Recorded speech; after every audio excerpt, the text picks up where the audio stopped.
7 minutes, leaning on 8 minutes past the hour. It's the kickoff hour here on the Rick and Bubba Show. We thank you for being with us. The number 866-WE-BE-BIG. Good Time Gang Live. I'm Speedy. Over there, Greg, Helmsy, Adler. We are all in here and ready to go for another day if you're joining us live. If not, we appreciate you. However you can get the Rick and Bubba Show, we thank you for making us part of your daily routine.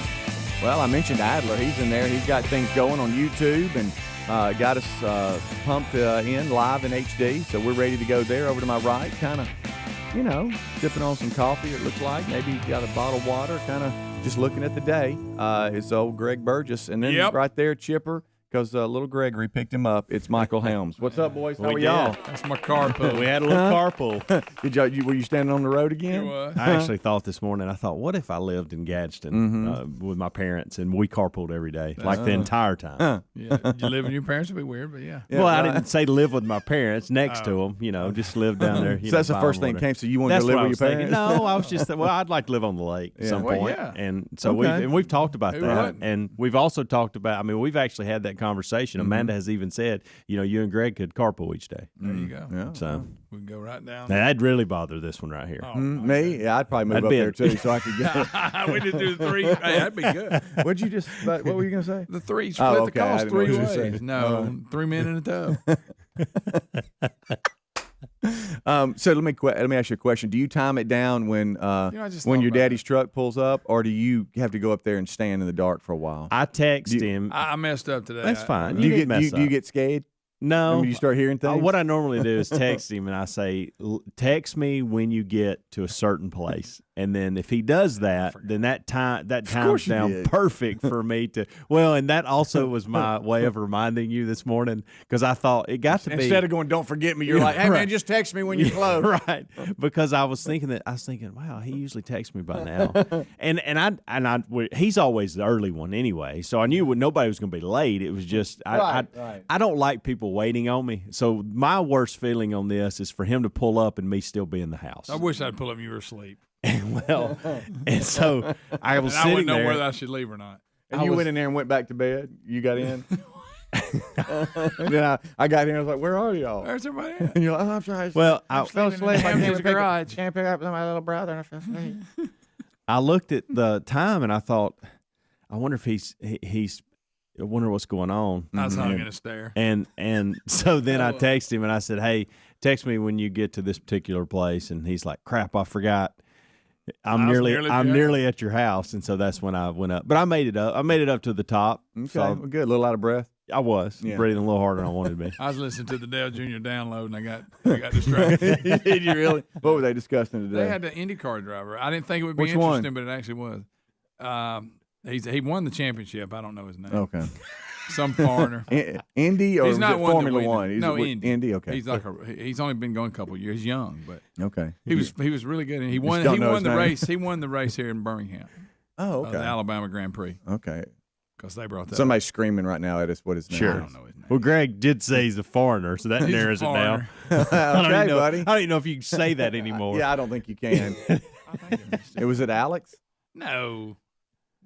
Huh? Well, Adler's putting the 2021 Alex Grand Prix. Palou. I just asked if it was Alex, and you said no. I didn't think it was.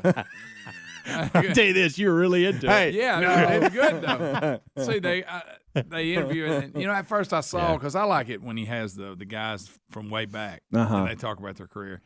And I thought that, but this guy broke down. He grew up in Spain and how he started racing go-karts as a kid and ended up. It was very interesting.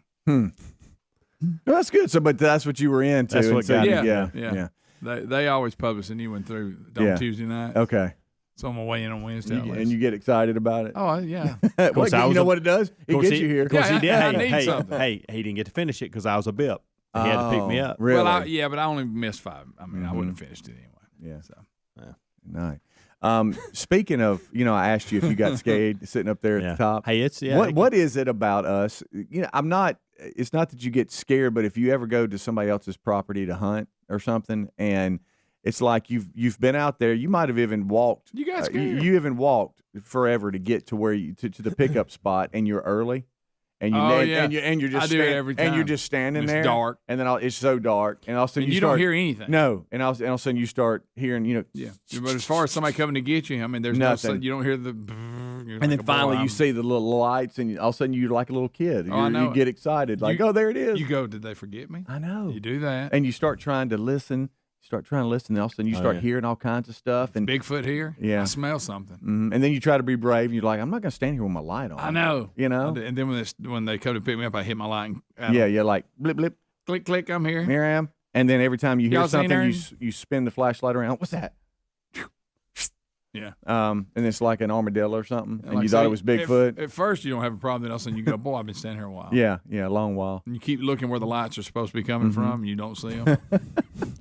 And in your mind, it's been 30 or 40 minutes, and it's only been 2. Maybe at the most. I do wonder if the neighbors that are up top that can see down. I do wonder if they've seen me out there and early, like they've got up to use the bathroom or whatever, and look down and think, what is he doing? The silhouette of some dude standing there. You're like, who's that? Why is he out there, sir? Is he a peeping Tom? He's holding. He's got his bag on his shoulder. Peeping Tom. And then was the first guy named Tom? I know. We need some perv looking in windows was named Tom. We need to look at that idiom there. I don't know. Peeping Tom. But you know what? That's what happens at Helmsy. And then the wife goes, just come back to bed. He's waiting on that white truck. Yeah. Probably so. He's kind of, you're going to hear Dale Jr.'s podcast when he pulls up. But just go back. Come on He's back talking to some foreigner today. I don't know who he is. I don't know if we can say that, Greg. Is he a foreigner or not? Well, I'm just saying you might want to say that's indie not driver. Listen, I know he was talking I know, to some indie driver. No, I know that we're all scared to death. Hey, Dave Chappelle, calm down. Yeah, I get it. We're all scared to death, but I believe at this point, foreigner is still okay. Hey, Gruden. Hey, yeah, Gruden. Hang on. Hey, so now everybody's canceling it. Yeah. Now Skechers dropped. Skechers shoes dropped him, and the Tampa Bay Buccaneers is clearing him from all Tampa history. Are you the Ring of serious? Honor You and all talking that. about the Super Bowl? Yeah, he's they gone. won? He's gone. He's gone. They're pulling his name off everything. You're kidding. No, he's done. You are kidding. No. Rick and Bubba, Rick and Bubba.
the gravy, please. Rick and Bubba, Rick and Bubba. Ooh, it brings me to my knees. Rick and Bubba, Rick and Bubba. 20 minutes past the hour. Thank you so much for tuning in to the Rick and Bubba show. Congratulations go out to a couple of teams. Of course, when it comes to the MLB playoffs, we know the Red Sox had won and Houston won, and so now Houston and the Red Sox play.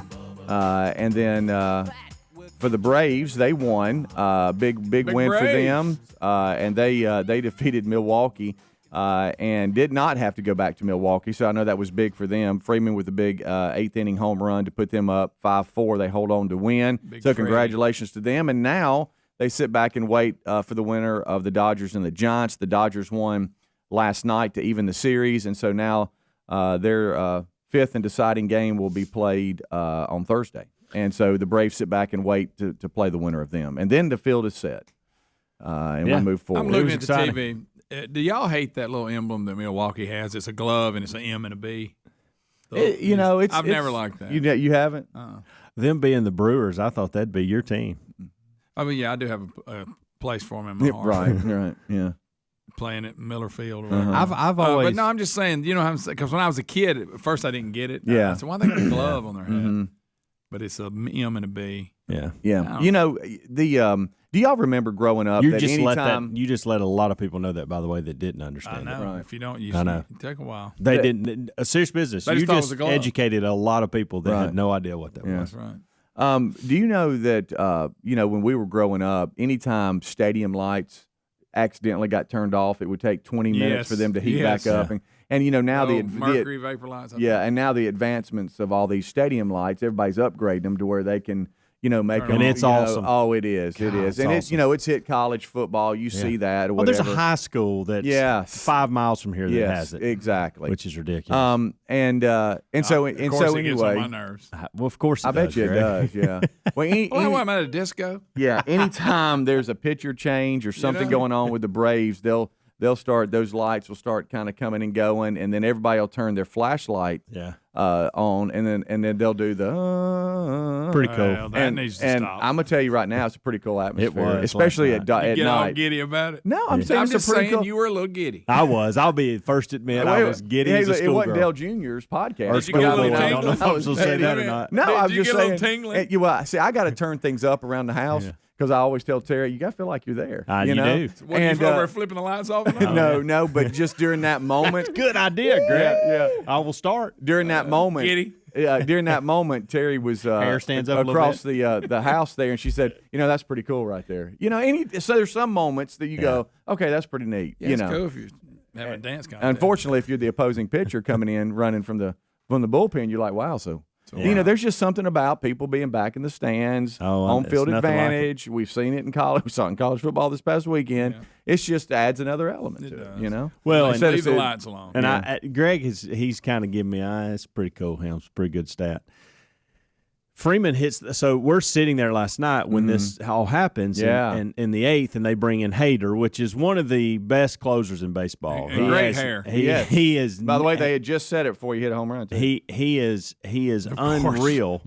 And so when he comes in, he's coming up to bat. This is what I like about the National League, and not having a designated hitter is you have to think about these types of decisions. So they bring him in the eighth instead of the ninth, right? But he's coming up to bat in the eighth, so they know, hey, unless we let this guy bat, which is not going to do, we're done with him. So I'm telling Braden, the great news is we only got to face Hader for one inning, so that's good. Well, all of a sudden Freeman hits the home run, changes the whole dynamic of the game, and they said, I don't know if I heard this right or not. Either way, it's an unbelievable stat. They said that he hadn't. I don't know if they said he hadn't given a home run since July, or he hadn't given up a home run to a lefty since July. Either given way, up a home run. Period. Since July. Yeah. Which, think about that for a minute. If I'm a Major League Baseball pitcher and I'm that good, You're and I throwing haven't at the greatest hitters in the world. I haven't given up a home run since we started the summer.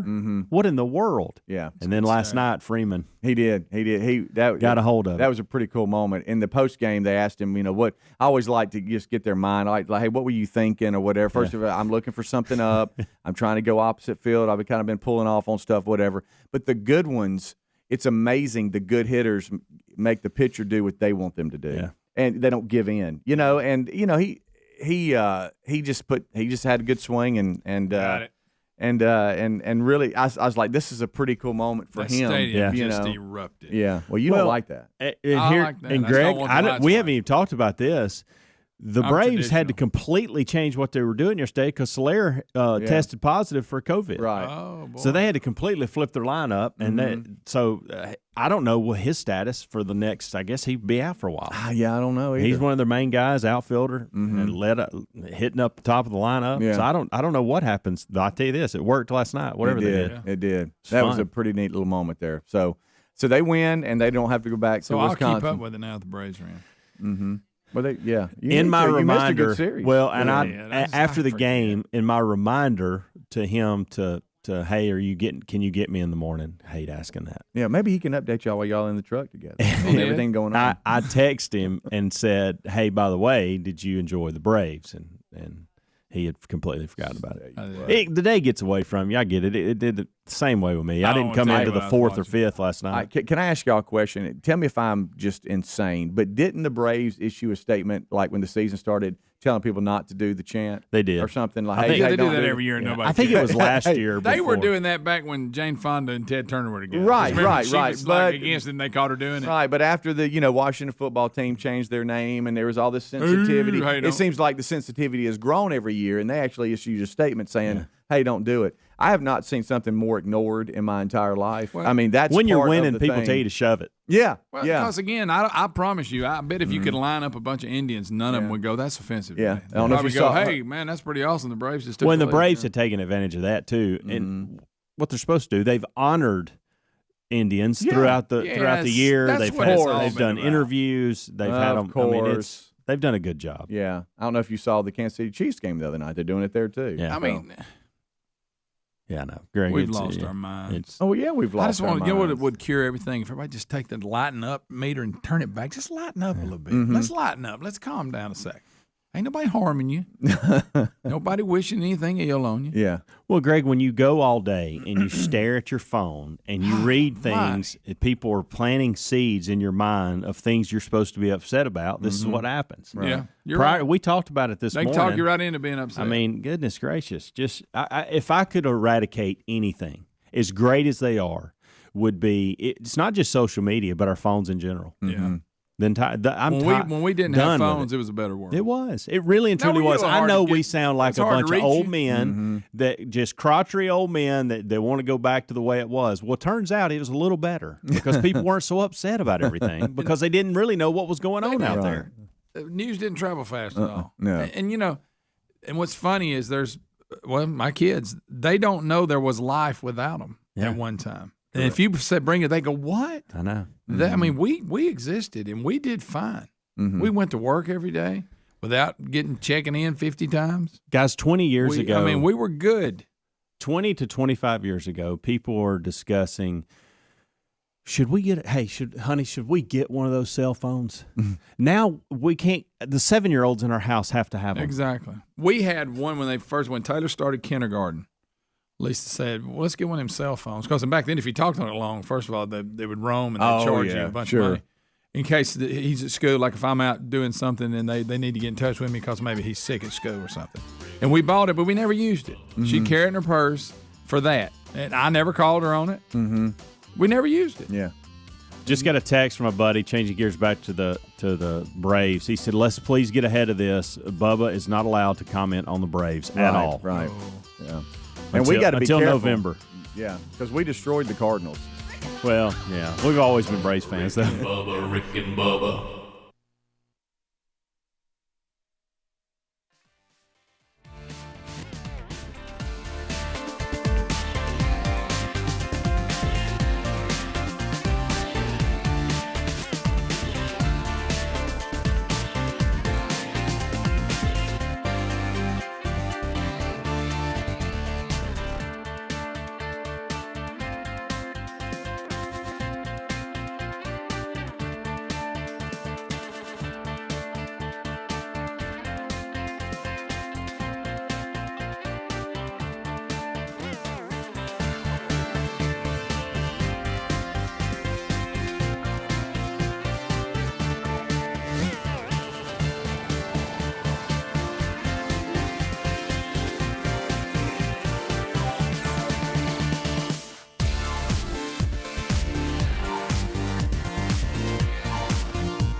tuning into the Kickoff Hour. I am Speedy. Over there's Greg and Helmsy Adler here.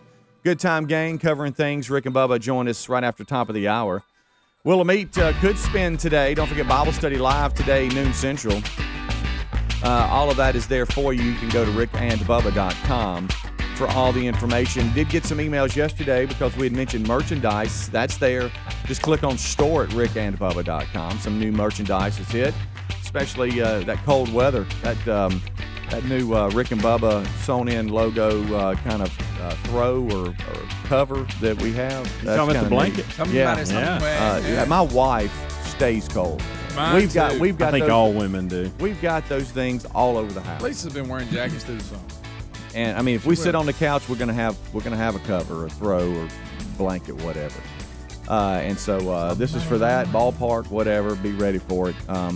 That's just one of a few things that's new at rickandbubba.com. Click on store. Riley upcoming events, it's there too. Just click on there. I forgot to send this out to you, but I will be. I got a remote Saturday from 10 till noon at America's Thrift Store location donation spot at Hamburger Heaven on Highway 280. When they said, "Hey, could you do a remote at Hamburger Heaven?" I said, "Yeah, you kidding me? That's a no-brainer." But if you can make it, come on by and see us. It'll be starting at 10 a.m. I think the donation the drive actually lasts till 2. I'll be there till noon. But when you donate, you get a free burger from Hamburger Heaven, and you'll be entered for some Iron Bowl tickets they're going to give away. So it's a win for everybody. Hopefully, we'll see you there Saturday. All right. As we come on back here, I have a little audio, which in the audio, it kind of tells you what happened. But I want to see if you can kind of guess and give me some more details on this audio. What do y'all think about this right here? Take a listen. Put it on the scale. This bag is 5.5 pounds overweight. So really quick, we're like, we've got to rearrange some stuff. Open. All right, I'm pausing it. What do y'all think so far? I think he's trying to put drugs in a plane, and it's overweight, so they don't check the bag. They got to rearrange some things. That's what you're going. That's where I'm going. I'm going drugs. What about you, Junior? Bag of like they're smuggling illegal exotic pets. Ooh. Okay, you're close. And there's our dog out of my boot, like coming out of my boot with its head popping up. She's the burrower. That's what she does. She burrows in clothes. She burrows in, obviously, suitcases now. They've got a heck of an employee in Kathy.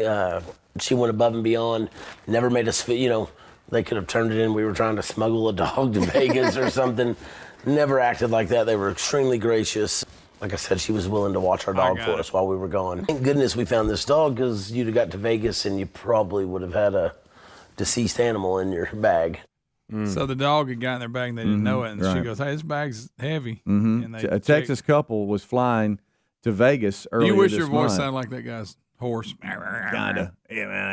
So, guys, the dog gets in the bag, they don't know it. Apparently not. It's their dog? When they got to the Is airport, it their dog? When they got to the airport, they found their dog hiding in one of their suitcases. In the boot. Didn't know it. Southwest Nice way to agent pay attention. offered to babysit the dog. Jared Owens is the dog owner that was just talking with the cool voice that Greg was. Man, what's up? Yeah. I do kind of wish I had that voice. I do too. But I just thought that was weird. How do you get? How do you put the suitcase in? I mean, does it not make a noise? Does it? They did this on purpose. That's what I'm getting at. Dogs make noises if they're trapped somewhere. Right. It's a little. Maybe it's asleep. Let's see. It's a little Chihuahua. It says here in the. Chloe did that once when we were going somewhere.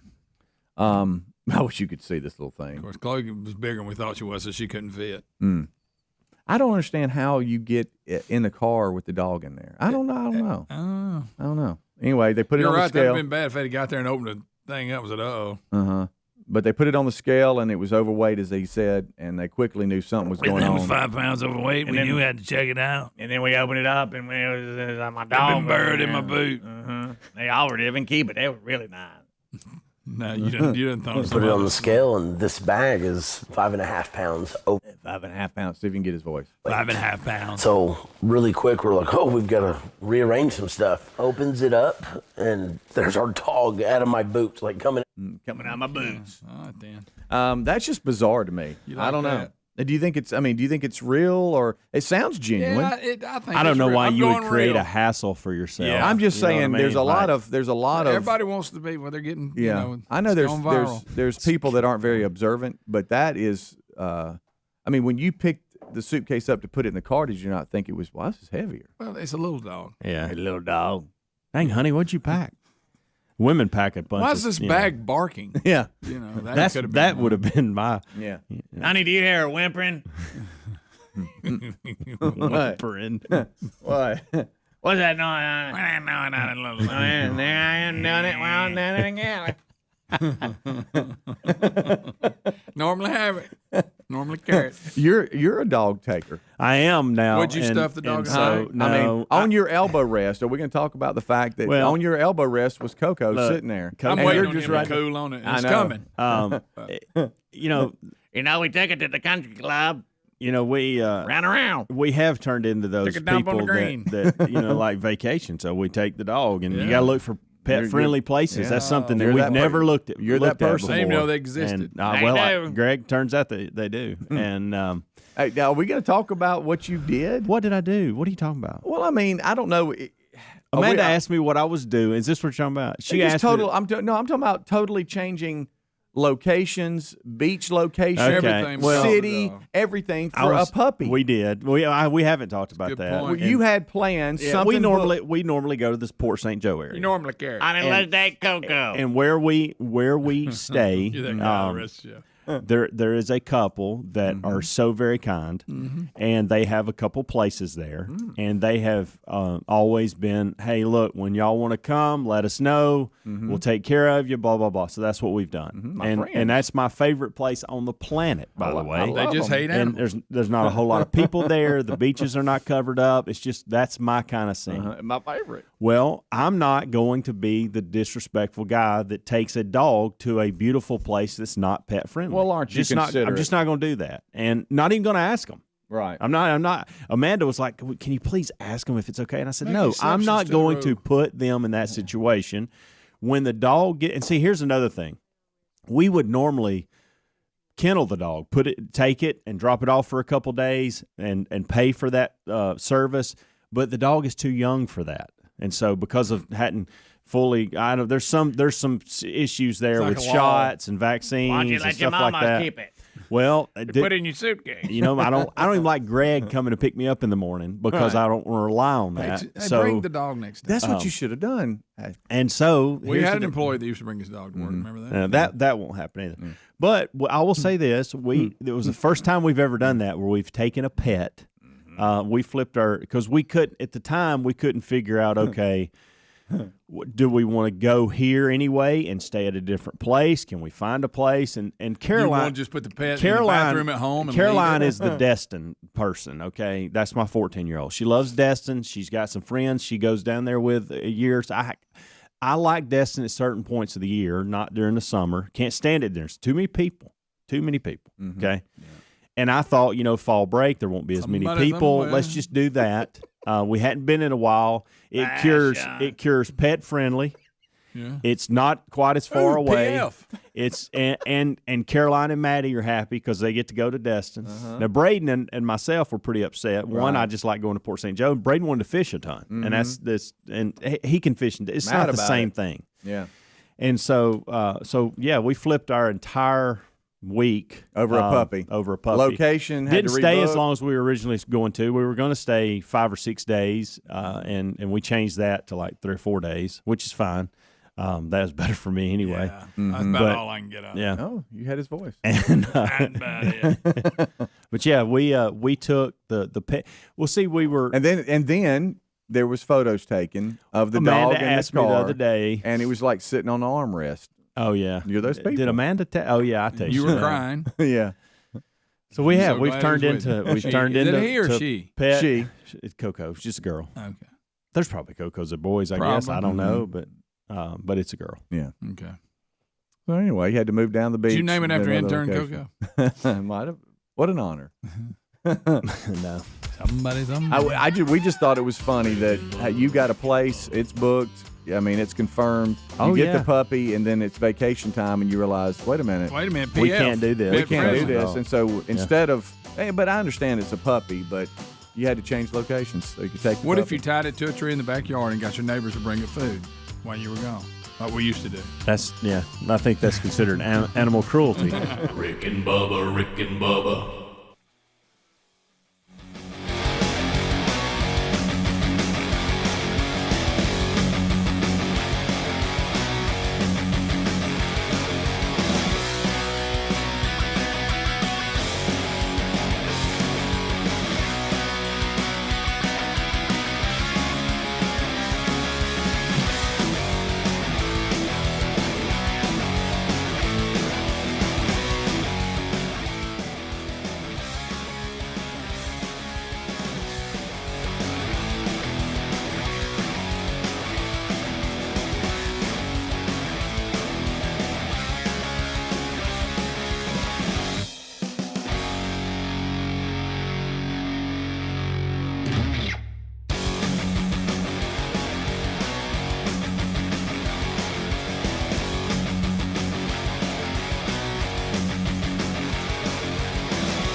the gravy, please. Rick and Bubba, Rick and Bubba. Ooh, it brings me to my knees. Rick and Bubba, Rick and Bubba. I can't start It is 10 minutes until top of the hour. Thank you so much for tuning in to the kickoff hour here on the Rick and Bubba Show. The number is 866 We Be Big, and this portion of the show is brought to you by our friends at Relief Factor, and that's relieffactor.com. If you suffer from those aches and pains and inflammation from everyday living, maybe overexertion, your training, whatever the case might be, relieffactor.com is where we think you ought to land. 3-week trial pack is just $19.95. Don't be popping those popular over-the-counter painkillers every single day because they could be harming your body. Instead, try relieffactor.com like so many of the staff has done. It's helped them. We think it can help you. It's all natural. Contains just 4 ingredients that help fight the body's natural response to inflammation and the aches and the pains. The 3-week trial pack, as I said, just $19.95. If you suffer from those aches, pains, or inflammation, check them out. relieffactor.com. You become pain-free. relieffactor.com, $19.95. You're looking for the quick start pack when you visit relieffactor.com or rickandbubba.com under the sponsors button. All right. Rolling back, there's all kinds of things that we can discuss here and a number of updates today for you. I saw where the Gabby autopsy came back, and the coroner actually had a virtual press conference yesterday. So he has revealed what they have come to the conclusion of what the cause of death was for Gabby. We'll have that update for you for the main show. All kinds of updates when it comes to Vice President Kamala Harris, where she in the White House have denied that they chose the kid actors and actresses for her little space weird video that she had. She's going just saying on. she didn't choose them. But Well, the White House will play with their words a little bit, and basically came out and made a statement that, hey, we weren't involved with picking these kids because they hired a firm out of Canada to basically produce this thing, and I guess she's saying that, or the White House is saying they chose who was going to be involved, not us. But anyway, I guess that's their way around skirting around it. We've updated you on sports, a lot of Major League Baseball news. Did I see where hockey starts back today? It started back last night. Last night? Was it last night? We were discussing that. If you could, well, I guess now I know, but if you would have asked me, hey, Greg, what months is hockey season? I had no idea. Well, you would only probably, I think there's only a few that aren't. Really? Because it does seem like it's always hockey season to me. Yeah. For some reason. Last year, I guess not last year because it was COVID, and they shut down a lot of their stuff. But the 2 years prior, Braden and I went up to a Predators game in Nashville. Yeah. Thank you, Zach, for that. And just a big-time listener up there that his company has tickets and always is kind to invite us up, and we try to go. And I got that email yesterday. That's what let me know that it was hockey season. Hey, just heads up, I've got the tickets. Yeah. When are you and Braden coming up? And Right. so we'll try to make that happen in November, December. But I'm like, y'all, I never keep up with it, and it is a long season. Yeah. So it turns out it starts this week. I guess I'm seeing highlights on SportsCenter this morning, so I'm assuming it either started last night or it's starting today. Well, TBS, I was waiting on the Braves to start yesterday. I just had TBS on in the background, and they were talking about the game coming up. And then Wayne Gretzky did this promo about the season starting, and it was pretty cool. And I was like, dadgummit, I should give the NHL more. And I say it every year. And then you talked about going to the Predators, and the atmosphere was so great. And then we never do. I don't know why. So hopefully this year I'll pay a little bit more attention. But there I go again, saying the same thing. Just stop. You're not going to. I heard, y'all, I heard this thing yesterday. I'm watching, trying to do a little bit better. The SEC Network had the replay of Tennessee and South Carolina on. And Tennessee just beat the mess out of them. And they were talking about getting them rolling a little bit. Yeah. They ain't beat anybody. But right. They were talking about NIL deals. Mm-hmm. And I think I heard this right because I was just trying to survive and not think about the fact I was running. But I think I heard this right, that Tennessee has a defensive back that has an NIL deal with a cookie place. And part of the deal is if he gets an interception, or for every interception, everybody gets 2 free cookies at this place. Oh, that's funny. And so they were discussing creative unique NIL deals, and that's one of them. Think about that. Yeah. So a cookie place says, "I'll tell you what we'll do. We'll You get an interception, and everybody gets 2 free cookies if they come in." What would you want everybody to get? Like if you had your choice, and you said, "Okay, I'm gonna sign this deal with whoever." And when I do this particular feat or accomplish this, our audience gets what for free? Well, that's an interesting question because, first of all, how many people are going to – I think the reason why these people do this is because how many people are really going to take the effort and go in there and do it. Because you always hear I've heard about free tacos for every stolen base or home run or something like that. But, I mean, if you go tacos, donuts, cookies, who doesn't like stuff like that? I would think it'd have to land somewhere like that, right? Maybe free chicken sandwich or something. I don't know. Free massage. Free massage. I just try to think something take bizarre. A little time. Trying to think something bizarre. But I guess a cookie. That's not bad. Pretty good deal. But I was like, am I hearing this right? So the fans get a cookie, 2 cookies. Wow. Okay. Once the season started, it kind of died down. But I wonder. I want some details on some of these people, what they're getting. You heard rumors this guy's got over $1 million. What's he got? And like Spencer Rattler, for an example, you lose if he continues to, this guy beats him out, and I sign the deal, and you're not even playing. I mean, I know. I was saying this year we're learning, but surely there's a clause in there. If it's a big money deal, look, if you're not a starter, then it voids this. I don't know. Yeah, I don't either. And staying with football, if you don't mind, Arch Manning, the 5-star quarterback recruit that's the nephew of Peyton and Eli, grandson of Archie. Just a junior in high school. Yes, just a junior in high school. And everybody is talking about where he might go, and of course Alabama is at the top of his list. So is a number of other schools. Could go anywhere he wants. NBCSN, which is the sports NBC channel. Never mind. Oh my God, they're going to televise his next high school game live. Now, where is it going to be again, so people can get it? NBCSN. It's the sports NBC channel, and can we not just say NBC Sports? I mean, is that not what it's called, or is it actually got that? What is that last letter? Did you add a letter? No, it's NBCSN Plus. I wonder if it's plus.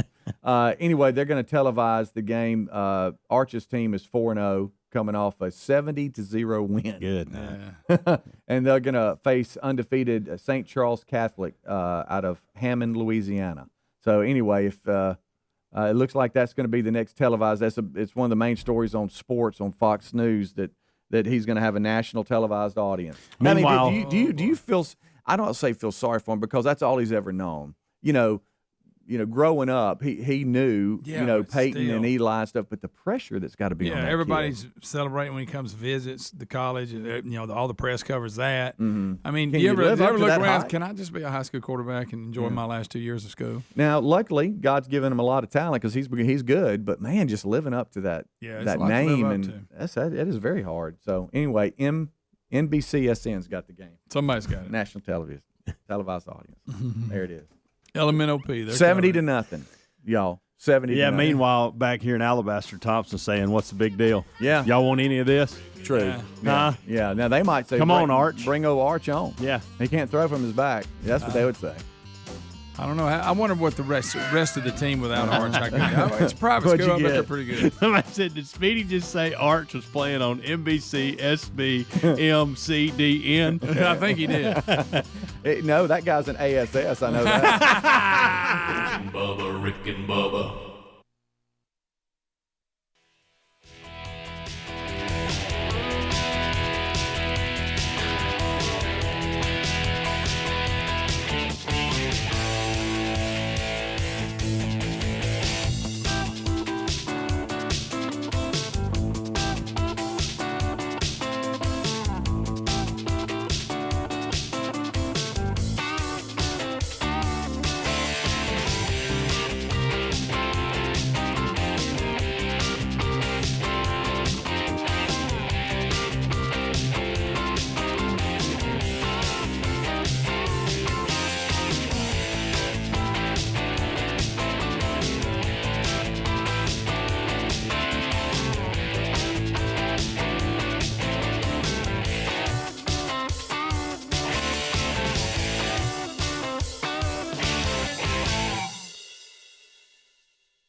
6 minutes now past the hour of the Rick and Bubba Show. Thank you for being with us. A brand new hour beginning right now. This hour starts with our national anthem.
It is 8 minutes past the hour. The Rick and Bubba Show, a brand new hour has begun. And we're excited to spend some time with you for another day. You may have already spent some time with Team Rick and Bubba. Speedy, the real Greg Burgess, Helmsy, Eddie Van Adler have been providing you a kickoff hour along the Rick and Bubba Radio Network, the TuneIn app, the podcast archives, live and or archived on our YouTube channel, and all the many ways that you can grab the Rick and Bubba Show. If you are wondering more details about that, go to rickandbubba.com. You can find all the details on how you can grab all the Rick and Bubba content, either live or on your time. Will of Meat back in play. Wednesday Bible study returns today. And across the way, there he is. The pride of Cedar Springs, Alabama. Yeah, that's him right there. He may have number 12 across his jersey, but he's number 1 in your heart. Most of you know him better as the Silver Tongue One, the man with a golden voice, Professional Lunch Eaters Man of the Year, the inventor of pizza in a cup, Shakespeare's worst nightmare, and the master of the King's English. Ladies and gentlemen, put your hands together for Bill Bubba Bussey!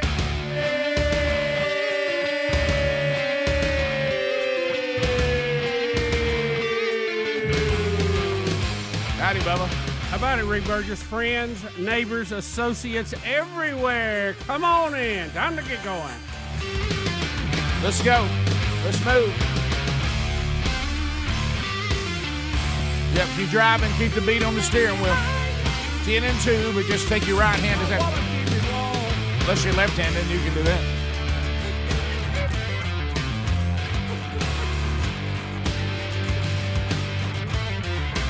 You should be dancing.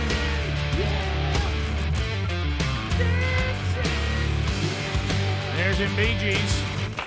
Wow, enough there early. There's them Bee Gees getting up and ready to go. Boys, how are we?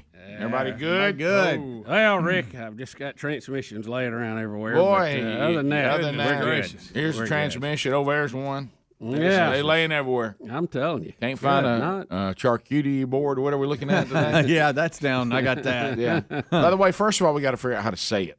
Charcuterie. Is how I say it. Charcuterie? Is that right? I have no idea. Y'all know? I have no idea. In search of the charcuterie. But it was board. interesting because you've just now come into this world. It was a couple of years ago when I was asked to go and retrieve one for somebody's shower, bridal shower, baby shower. I don't remember what it was. They're really big, these boards you talk of. They're big at showers. Man, they love to have them in the shower. Well, that kind of spills into my exposure to it, and I'll tell you about my walk with the charcuterie board. Yes, and are we saying it right? You know, Rick, me, kind of, if I can just get it out, I'm going to kind of go with it. I can make minor course adjustments, not major. Yeah. Let me see what Sam says here. Yeah. How does Sam say it? Say it again. Charcuterie. Charcuterie board. Charcuterie board. What are we even talking about? How does this even happen? I don't know. We'll talk about it. We'll unpack you it. asking that question is the point. You have dined off one probably several times or seen one. You just didn't know what it was called. Bubba. I think he was asked. I'll tell you how it happened in my life. I was told to go get honestly, one, and I had no idea what it was. Can I please? But this is exactly honestly. I thought you were looking for something to fix a transmission, and that's what you were looking for. Well, you know what? I really did. You know what? Maybe. Today, who all knows what a charcuterie board can do? A charcuterie board would make me feel better. Maybe the answer to life's problems, maybe the answer to our country is a charcuterie board. Our country is a charcuterie board. Yeah, if you think about it. Well, you're right. It is. I was going to say, wouldn't it be cuttery since there's things cut up on the charcuterie? You're trying to use logic in this, and that's no good. I have no idea. Or do they use cute because it looks cute? Also, cutery. Also, no today, idea where Rick, the name came from. I want to look and compare and contrast two things. One, John Gruden versus John Hinckley Jr. Oh my gosh! Okay. All righty. I like it. Okay. There we go. Well, you know what? I got you. Yeah. I heard Greg be somewhat surprised at the news that Tampa Bay, where he won a Super Bowl as their coach, has completely scrubbed his name from the stadium, took him off the Ring of Honor, removed his pictures, names out of anything in the stadium, like he never existed. Guys, if this does not terrify, that's scary. And I know a lot of you out there say, "Well, no." Let me tell you something. This is not Soviet Union, buddy. Remember the statement, and I don't remember how it was said. The old deal of this happened and it didn't involve me, so I didn't do anything. This happened and it didn't involve me, so I didn't do anything. And all of a sudden, then the day came, they came for me, and there was nobody there to help me. Yep. One day they're coming for you. Absolutely, because things that are deemed offensive, it's changes. constantly moving. It's constantly moving. Yep. And you know, too, we all need to be against this environment, no matter how you feel about John Gruden and how you agree or disagree with his view of things. Yeah. That's irrelevant. This atmosphere, allowing this atmosphere to go forward, is going to be dangerous for every single person within the sound of this voice. And here's the deal. Like we said, Tampa Bay, that wasn't necessary. No. I mean, you didn't have to do that. Well, we'll cover that today. This is what the old Soviet Union used to do. Oh yeah. And they were into mind control of the citizens, and they would scrub people like they never even existed. Here's the thing. He did exist. He was the coach. They did win a Super Bowl. And again, up to last year was their only Super Bowl. Yeah, it goes back to what you said, Rick. It really doesn't matter what you think about him. Irrelevant. I'm not defending what he said at all, but leave him in the history and just say, well, he turned out to be a this or a that. You know what I mean? He's a SOB or whatever you want to call him. Yeah. But he did exist. Don't act like he didn't exist. See, that's what I don't get about some of these people who are canceling some. Look, I understand if you don't like somebody, you want to push back, you don't want to use their service, whatever. Yeah, I got that. That's the free market. But you erase people from history? Are you kidding me? Because, listen, it's just a matter of time until they come to get your guy. Because whatever is being unleashed in America will be unleashed the opposite way. It always has been, and it always will be. So you may think, well, this guy, he was this, he was racist, he was this, he was homo this and phobia that, but the day's coming when they're going to come after your guys that you've held up, that you think were great, monumental people who accomplished something. They're going to find something in their past that's not going to be kosher in 2031, and they're going to get them too. It's just not American the way we're going about this. Well, and here's the other thing, we'll go to the break, and here's what you need to know, too. What Tampa Bay did was not conviction. No. It's completely CYA is all that was. There's not an ounce of sincerity in it. Not an ounce of sincerity. Mm-hmm. It's a fake world, and this is they're even pretending to care to the level that they're pretending to. This is not even They true. don't care that much. They're not even bothered by it. No, they just think business-wise in today's climate, that would be a good thing to There's do. nothing sincere about them removing him from the Ring of Honor.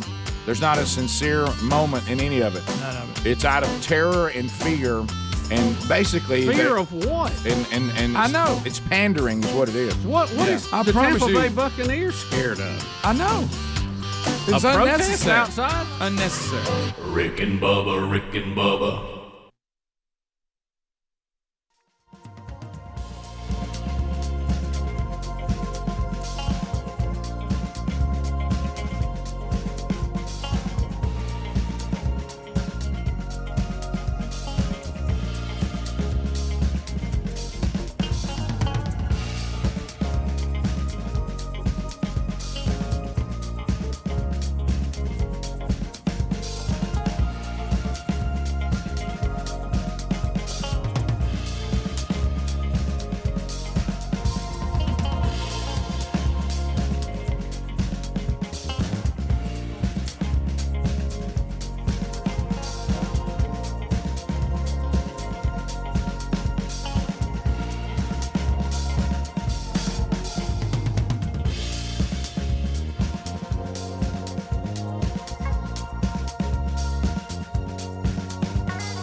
22 minutes past the hour, the Rick and Bubba Show.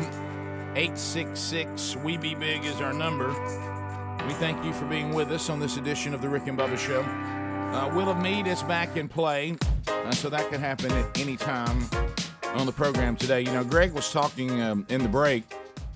If you're watching on this new thing we just talked about, where Gruden is now being erased from all history as if he never existed, of course, most of it insincere.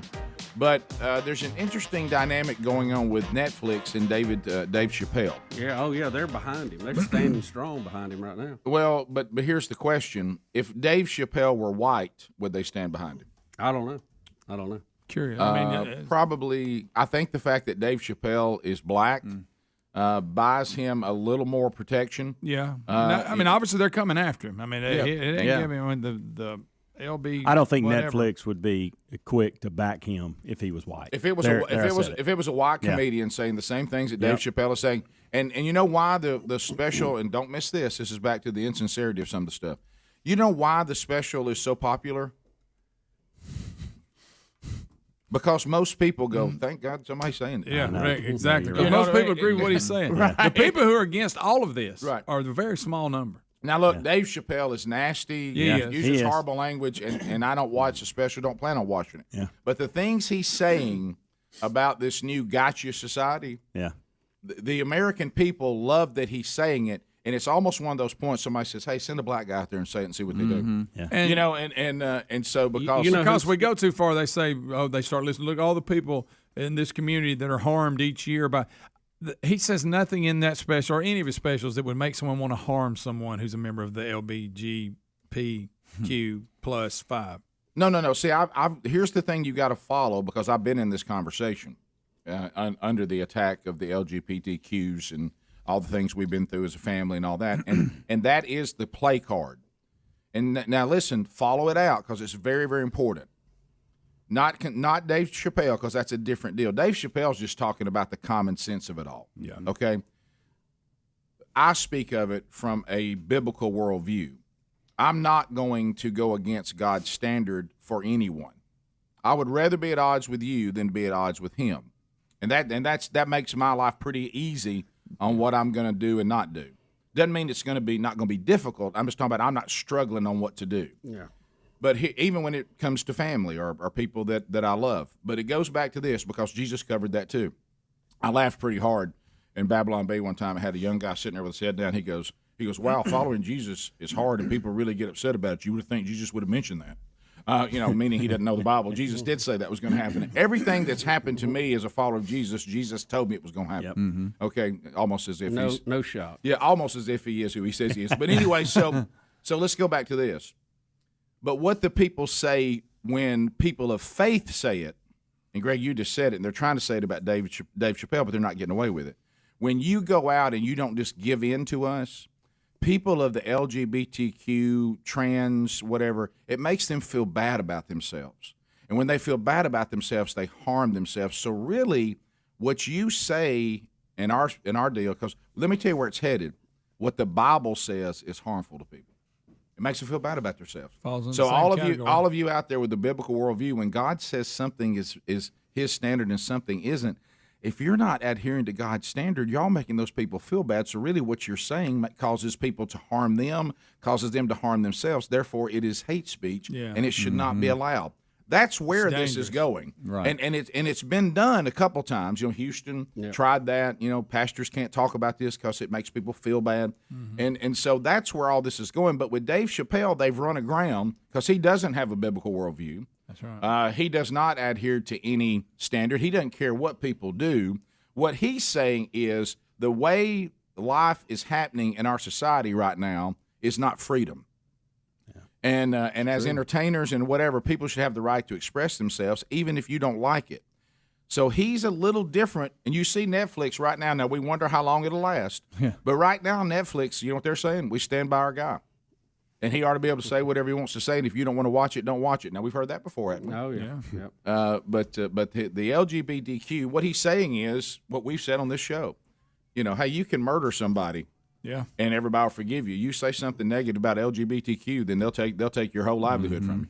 Yeah. And he's saying some of the things that we say. Now he's saying in a way that I wouldn't say it, but he's standing there. But he's also, remember we talked about the left playoff. Yeah, oh yeah. Now he's got a couple of marks against him. He is a male. Yeah. Yeah. Okay, so he points that out in several things right, too. That makes him a little more susceptible to attack. Yeah. Okay, Yeah. But he is black. Yeah. Yeah. Now he is heterosexual, so that's back over and being susceptible again. But it's interesting when you look at what just happened to John Gruden and you look at Netflix standing by Dave Chappelle. It's interesting. It is. Because how about this? Yeah. Dave Chappelle is you basically. got to ask the question, right? Dave Chappelle is saying some of the same things John Gruden said, and they're not in past emails. They're in a special that's on right now. Right. Yeah. Yeah. You didn't have to dig them up to find them. No. And you would think that they knew what was in the special because it's not like it was live. they know I mean, it. it was. They put it out. Maybe John This is Gruden third one, needs guys. to join him on stage. Right. And they've been, listen, the Yeah, right. LGBTQ community was already complaining about his first take. Yes. Yeah. And you know what Chappelle does? If you complain about him in his next special, he goes after it. He doubles down. Does. Yeah. He sure does. You know why? Because he doesn't care. And look, as coarse as he is, and he is. I mean, but he's a pretty intelligent guy. And if you listen to some of the points he makes, he's very intelligent. And Some of his biggest supporters right now are conservative Christian Republicans. Boy, it makes strange bedfellows. I ain't so much. It really You know, does. the way he says it, I don't. That's a little harsh. But what he says is, I think he's spot on. No. on I will tell you this: the majority of Americans, and even the people who are scrubbing John Gruden's name, they agree with what John said. Yeah. Absolutely. Yeah. They just have to pretend they don't. Yeah. The only white comedian I can think of that's gotten a little bit of support from Netflix is Joe Rogan. Yeah, I'm not familiar with their relationship. Yeah. But I wonder if Joe said some of the things Chappelle is saying, though, about the LGBTQ if they'd stand by him. Yeah, he ain't went that far. I like the graphic you put up a minute ago, Adler. If it had just been Hunter Biden, no one would have paid any attention to the email.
35 minutes past the hour. The Rick and Bubba Show, 866 We Be Big is our number. Well, if you're looking to, make your next hire, if you're like us, you're a small business, the time that it takes to go out and go through the process of hiring someone is really not the best use of your time. So why don't you let LinkedIn.com/Bubba take the opportunity that is available with your business and to put it in front of the 770 million people that are on LinkedIn.com. Now, they will get some targeted screening questions from you so they can get your role in front of the most qualified candidates. Nothing worse than getting about a quarter of the way into an interview and realizing pretty quick this person is nowhere near qualified for the role we are making available. So they go ahead and kind of screen them out and give you the most experienced, skilled, and motivated candidates. So you're now only interviewing the best of the best. I heard a guy yesterday who runs a business. He said he knows whether he's going to hire somebody or not within the first 90 seconds of the interview. Yeah. So first impressions really, really matter. But anyway, so we'll go to LinkedIn.com/Bubba, LinkedIn.com/Bubba to post your job for free as a listener or viewer of this show. There's also a link at rickandbubba.com. You'll find that right under the sponsors. Again, you can post that job for free. So, Bubba, you said today, since we talked about, we will now try to remove the evil John Gruden from the landscape of history because of emails and private emails that we've seen and some of his views on certain topics that in today's society are just not allowed. And we've been doing a lot of comparisons about that, and you have one that I know is dear to your heart. Well, Rick, again, I'm not defending what he said in those emails. I'm not defending his attitudes. I am defending the way that we're treating him now when we start trying to erase him from history. I understand if you don't want him running your organization. You go, well, this is that's your call. That's what the Raiders have to decide. Of course, you better look in that contract. Be sure you define cost, or you can send him away with a lot of money. Yeah, that's true. That's true. But Rick, Rick, got a big contract. Does this meet the criteria for calls? Rick, keep in mind right now we have people walking around among us who have killed people in cold-blooded murder, premeditated murder, and they're walking around on the street and nobody's bothering them. Yeah. But we take somebody like John Gruden and we're going to erase him from history? Yep. John Gruden, by the way. John Gruden. A football coach. At a whole nother commentator. A whole nother team, a whole nother time. So, I always think about this when I saw that John Hinckley Jr. is going to be completely released, no supervision. He's just going to be out walking around. And he intentionally tried to kill a president of the United States, Ronald Reagan. And we've just let him go. But we're going to do what we're doing to John Gruden. I don't, to me, I just find that a hard comparison. I don't get it. We know one of the things now we're finding out is that John Gruden. Now, keep in mind this is America, a constitutional republic. Okay, right. So we have John Gruden who called the sitting president a name. John Hinckley shot at one, tried to kill one. Yeah, right. Okay, right. Yeah. Almost did. Put a bullet in him. Do you realize how many people called? Put another guy in a wheelchair. Do you realize how many people, not just privately but publicly, at rallies, call sitting presidents' names in this country, which you're allowed to do? Oh, if you've been to any big stadium lately, you've heard a chant. Oh yeah, yeah. Of course, I know someone's now saying they're saying "Go Brandon," but I don't know where. Can't spend that one. That was one of the dumbest things I think I've ever heard. But anyway, and that's become the joke now. Oh, everybody's running wild with that. So, and look, I'm not saying that's behavior that I would appreciate or whatever, but I can't get over, because I know a lot of the younger folks, they didn't grow up in the days of the Soviet Union and the true communist empire that tried to take over the world. And the things they did and the way they would manipulate their population and not let, and it caved in on itself because they couldn't keep it going, because it won't work long term. Right. That's why capitalism does work. And we're trying to destroy it fast as we can because we have communists in our. Oh, yeah. And they can call themselves whatever. That's what they do. They believe in that. Their whole theory on that is this giant share at the end of a gun barrel. Look, I do believe we should share. We should take care of our fellow man. but it has to be something that we do in a way we want to do it. Yeah. If you do it at the end of a gun barrel, it's no good. And I don't know if you've ever noticed, when we have these democratic socialist / soon-to-be communist take over, they always do it at the end of a gun barrel. Have you ever noticed that? Yeah, because well, you know why? It's not a good. Their product's not any good. No, they can't just get out and sell it, and people go, "Yeah, I want to buy that. I want to get on that train. It looks like it's a good deal." Good. They always have to do it at the end of a gun barrel, and they have to kill dissent, kill free speech, mind control, tell you what you can think, who you can like, who you can't like. That's the only way they can get into power. And once they do, they get the guns, and everything is gone. Goodbye. Lights out. Hunter Biden, John Hinckley Jr. They're just we're not erasing them from history. We're not. It's a tale of two Johns, Rick. But remember, here's the scary part, and this is why this is important. Do we have one person that has come forward? I'm talking about one, and maybe they will. And when they do, they might. Listen, They might. and when they do, I'll acknowledge it. Okay. Mm-hmm. John Gruden treated me poorly because I was black. John Gruden treated me poorly because I was female. John Gruden treated me poorly because I was gay.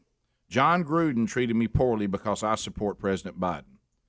Those are some of the examples of things. Yeah, I'm not saying that you may think John Gruden's just a jerk. No. Remember, that's the point I'm about to finish. Yeah, that don't mean. So we're at the point now, not that you cannot treat people certain ways. We've had that. You can't deny people this. You can't deny people that. Mm-hmm. We're not talking about that. He never has. He's never denied anybody anything because he may not agree with the way they see the world. We're getting rid of John Gruden not because of things he did. We're getting rid of John Gruden because of things he believes and things he says. Not what he does, what he says. Now, guys, if you want to enter into the world, do you realize how many people in this country, if you walk down the topics of John Gruden's private emails, if you walk down through there, how many people in this country, they may not use his language, they may not call names, but they may say, yeah, I don't think that Jeff Fisher should have been forced to draft a gay player. I agree with that. Yeah, I do think Roger Goodell is an idiot. I do think Joe Biden is a whatever. You know what? I do believe that this guy who was representing the players union, I do think he has funny-looking lips, and I was kind of making fun of that too. I mean, it's not like the things he's talking about is like we found his emails and he was going to assassinate a president and he was trying to take over the country. He was trying to go out and he's promoting his race over other races. He's a white supremacist. He's going to go out and start some sort of militia, some sort of he's a terrorist. We found in his emails guys. Do you realize we got to the point in our country that you weren't even allowed to do police work when we were under terrorist attack after 9/11? We wouldn't even allow you to say if you're a Islamic male in your mid to late 30s, that 18 to 30, that we're going to pull you out of line and check you getting on planes because that wasn't fair. Okay, that you can't do that. But yet we're sitting here saying that we're going to protect. What we're doing is we're protecting some people, saying they're allowed to do anything they want to and they can't be questioned. But then we take other people and say, well, anything you even say, we're going to get rid of you if you don't say the right things.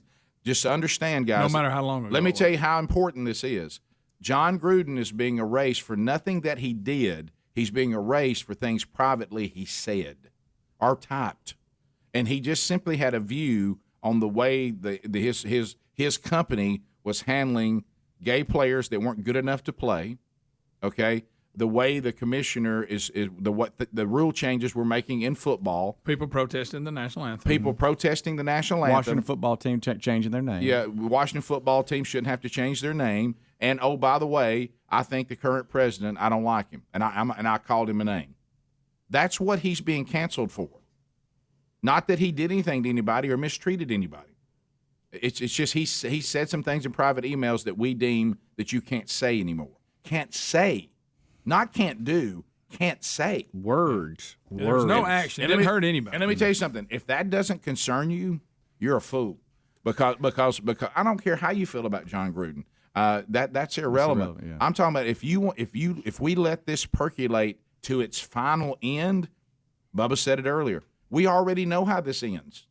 Yep. We've seen it. We've seen it throughout world history. This is nothing new. We just didn't allow it here. We're starting to allow something that other tyrannical regimes did, and we think, and this is the arrogance of the America, and always has been. We think we can do the same stupid things that other regimes have done and other governments have done, but have a different result, outcome, a different result. Yep. That's how arrogant we are. I know when you do these kind of things, it's going to end the same way. And if there's not something done, and somebody standing up saying that we're not going to live in that world. So even though you see Netflix right now going, I wonder if things would be different if Dave Chappelle wasn't black. I don't care. I'll take it. And I don't even agree with a lot of things Dave Chappelle says, and I certainly don't like the way he sees the world and the language that he uses. But you know what? I don't think Dave Chappelle should be canceled and removed from society. And even if Gruden, I'm kind of rough. I mean, like we said, there's no law against being a jerk or being a difficult person. Gruden was an outspoken, outgoing personality. That's right. He said, I promise you, even though the things he said, he would treat those very people with respect. Absolutely. Apparently he did, Bubba, because there was never a complaint against. There's a big difference in what you say in private and how you act. That's exactly right. We'll be back. Rick and Bubba, Rick and Bubba.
9 minutes to the top of the hour, the Rick and Bubba Show. 866-WE-BE-BIG is our number. Thank you for being with us. So we'll continue to watch the removal of the very controversial, wicked John Gruden. Do you remember when everybody liked John Gruden and thought he was awesome, and they liked that quarterback thing he did on ESPN? We all thought it was just great. Remember, he had, what was it called, the Fired Coaches Association or something? Yeah. They came and they watched films. Yeah, He had a great interview with Brett Favre that time. They broke down film. It was really good. Right. Well, every job that came open, he was no getting longer. It. Oh, yeah. No longer. Tennessee was distraught that they could not hire him. He wouldn't come to coach Tennessee. Yeah, not anymore. Not anymore. So anyway, and we'll continue anymore. to update you on that as I'm sure new things will come out. Yep. All right. So Bubba, you yesterday you kept mentioning it. You said you wanted to clear it up today. I too got pulled into this world, didn't know what it was about, and that is the world of charcuterie boards. And we're somewhat saying it close. It's probably not exactly right. I can be corrected on that if you'd like. Just like I get corrected most days on something. Well, we have a number. I don't know why English teachers would listen to this show. I don't. Maybe they just find their way. It's kind of like people that listen that don't agree with us on politics and football and hunting, but they still say I like the other stuff. You know. So I don't know. Maybe that's it. It makes them feel better about themselves. Charcuterie. Charcuterie. You know what I'm saying? Listen to charcuterie. Listen to Sam charcuterie. one more time. Where am I at? 3? Me, yeah. Charcuterie board. Well, you can't even Yeah, understand. Charcuterie board. He's got a mouthful of marbles. It ain't charcuterie. W-O-M could So, Rick, this all started. Charcuterie. That's it. This all think that's started right. about a year ago. Charcuterie. I was going to the refrigerator to find something to snack on, and I pulled open the cheese drawer and found a piece of cheese, and I was going to eat on it, and somebody started screaming, no, that's for the charcuterie board. And You were like, what? I thought, what? What have I done Is that here? the first time that's ever been spoken to you? Yeah, it was about a year ago. And I said, what? And they started all this. I said, I don't even know what y'all are saying, okay? I just want a piece of cheese. If you want me to leave this piece of Swiss cheese alone, I will. But I don't know what y'all are talking Reluctantly. about. So I noticed every time we had a get-together and there were multiple females there, Oh yeah. they would start this charcuterie board talk. Oh yeah. And Ham, since you don't know what it is, it looks like a cutting block, a cutting board, and it just has all kind of food on there that you roll up and you put in cute little designs. Crackers. And So how it looks is just as important as how it tastes. apparently yeah. so. Oh, yeah. Actually, more important. Got to be on a piece of wood. You have all kind of cold cuts on there. You have to have your salami rolled up like a rose. Oh, wow. You got cheeses galore, Work of art's what it vegetables. is. Yeah. Usually some fruit, maybe some apple, orange, something. There's a cucumber. And the girls would just go bananas about fixing these things. I mean, love it. Oh, we don't have any salami for the charcuterie board. Oh, yeah. We got to go get some now. Right Hurry. now. And What? it better be rolled too. Yeah. And it has to be sliced so thin you can see Pastrami, through it. please.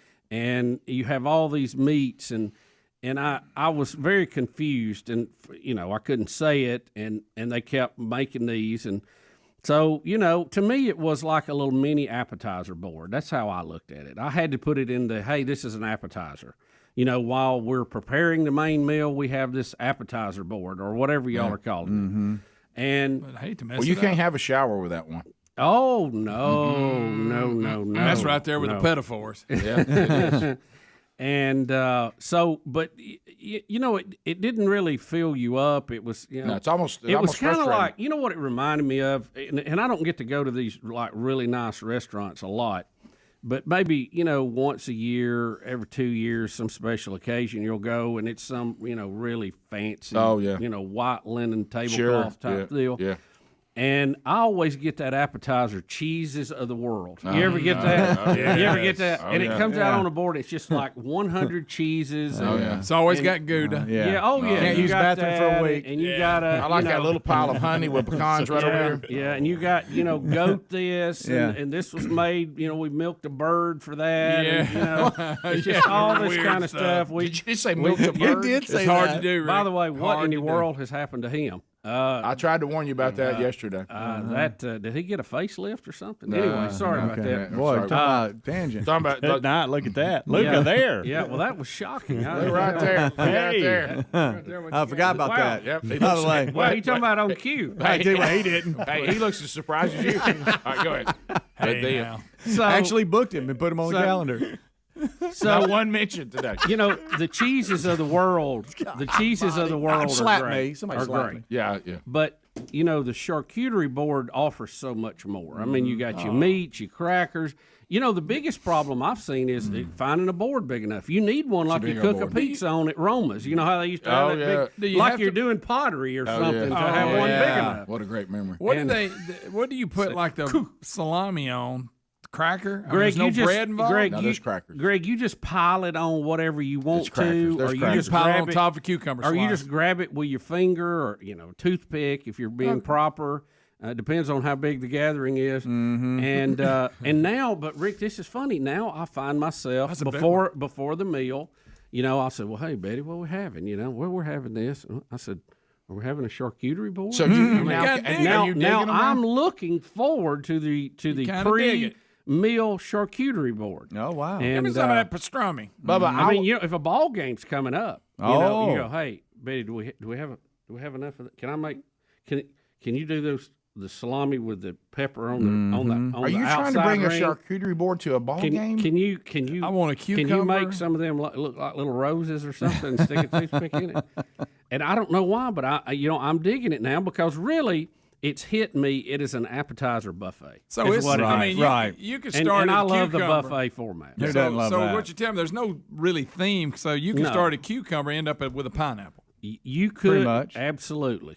I in the highly middle, recommend pineapple. By the way, Well, one thing I do want to say it though, just does so much for you. but Greg, it seems very healthy. Like a miracle fruit. It seems to me because I was sent for some shower, and you can probably find the archive of this maybe a year or so ago. I talked about it. I see a little dip in there too. I was sent off. I was sent off to a store to get the supplies for a charcuterie board, and I told my wife, I said, I don't know this word.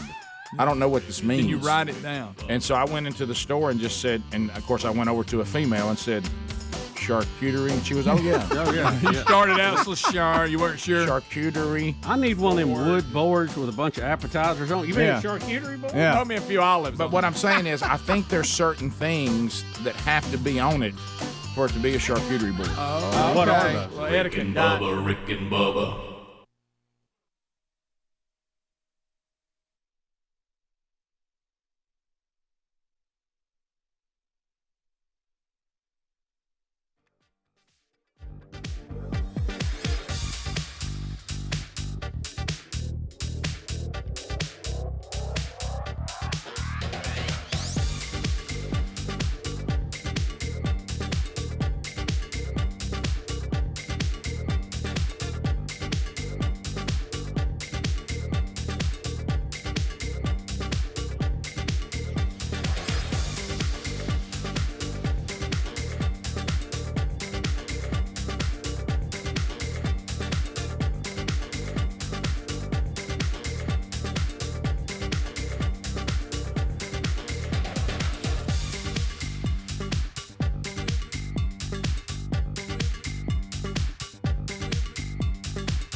6 minutes past the hour from the broadcast plaza and teleport. Another hour of the Rick and Bubba show. Almost completing now in the 10th month of our 27th year of the Rick and Bubba show. The show that many wondered, would it last 27 minutes? Still here, Speedy, the real Greg Burgess, Helmsy, and Eddie Van Adler to make up Team Rick and Bubba. And welcome back, Bill Bubba Bussey. Rick, glad to be here. And, Rick, just so proud to have a man who always believes in the word yes. Yep. He always believes in promotion. Yes. He believes in we can do it. Build it and they will come. Yep. He loves sports. He loves promotion. He loves people having a good time. And I'm talking about the one and only Gene Hall. There he is. There, mover, shaker, believer in the Rick and Bubba show, unless he's in the presence of other shows. Whatever the moment needs, right, Gene? That's right. Yeah. Get it done. That's look. And South Carolina's favorite son. And you know what? You have probably and you know, one of the things that we've tried to talk about, and I know there's some people that have the attitude of don't tell people about our wonderful city because they may come from other places and ruin it. You know, it's kind of what Texas is going through right now. Texas is really worried about that right now. I get that Too a lot. much of a good thing. No, I get that a lot because I'm telling you, doing what you do and us doing what we do, and I know you work other places, but, you know, we all live in Birmingham. The number of people that have come to our home city, and I've heard this phrase, Bubba, you've heard it, Gene, I get Gene, it all you've heard the time. that. This is not what I expected. And they cannot believe what a wonderful place this is. And I've had people say that time and time again. I've had people thinking about, you know what? I think I would think about raising my family here. So we have gone out to the world and said, if you will come here, we will be great hosts. We can do great things here. We've done some great things here.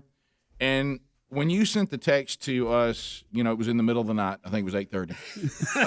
And I didn't even see it till 4 the next morning. You know, the bad thing about knowing us is about the time when you think of something, we're already asleep, and then when we respond, you're asleep. Exactly. You know? But anyway, so I really couldn't believe what I was reading because, you know, I've been sitting here over and over again going, why do we continue to try professional spring football if none of the others have worked?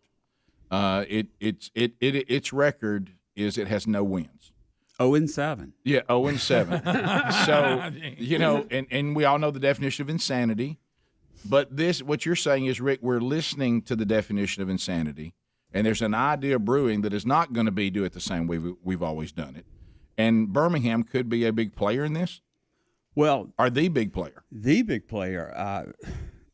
Long story short, I'm as skeptical as anyone about professional football that's not the NFL. Right. The last several teams, including a partnership with you guys at the XFL, didn't go well, and my company was actually left being owed money by the most recent version of professional football. Which may have been the most bizarre we've had so far. By far. This last one. Yes. And those people were supposed to know what they were doing. Yes. But we did some cold calling, got a hold of the guy that's in the press as the president of this USFL. And it's not a relaunch because those owners from the early 80s, Donald Trump included, are not involved in this. This is a totally different. Gone. This is a different business enterprise. They just happen to have secured the marks for nostalgic reasons from those teams in the league in the early 80s. All right, so let's just pause. There's a lot of people. You mean the greatest decade mankind's There's ever a lot seen? of people that do not remember. In all fairness, I think of all the attempts at another pro league outside of the AFL, which then became, you know, just the NFL said, y'all are doing so well, we're going to bring you in, we're going to become one league. But since then, all other attempts have failed. And there's never been a spring version that worked, except the one that came the closest to pulling it off was the USFL. Yeah. Because they got the checkbooks out. They started giving – if you were – the biggest players in college football were being signed away from the NFL to the USFL. They had stars. That was the AFL's. Herschel Walker, Doug that was Flutie. their formula too. Yeah, Mike Rozier. Yeah, I mean they were like when Herschel Walker came out of college, he played for the USFL, not the NFL. Right. And so we're talking about some of the biggest names that went on to have great careers in the NFL after the USFL folded. Jim Kelly. They was were USFL, or was it the one before that? No, he was USFL. He was USFL. Yeah. Houston Gamblers. Steve Young. Yeah, Yes, Steve Young was played with for the LA team. Express. Yeah. So, I brought that one right out of my back. How you like that one? Marcus Dupree for the Showboats out of Memphis, and so anyway, so the USFL is the closest anyone has come to saying we will compete with the NFL. And honestly, when they tried, Donald Trump got in there and wanted them to go to fall. That's what killed it. And that's what killed it. They actually won a lawsuit against the NFL, but they only awarded them $1 in damage. That's what killed them. So the brand it was the most successful brand.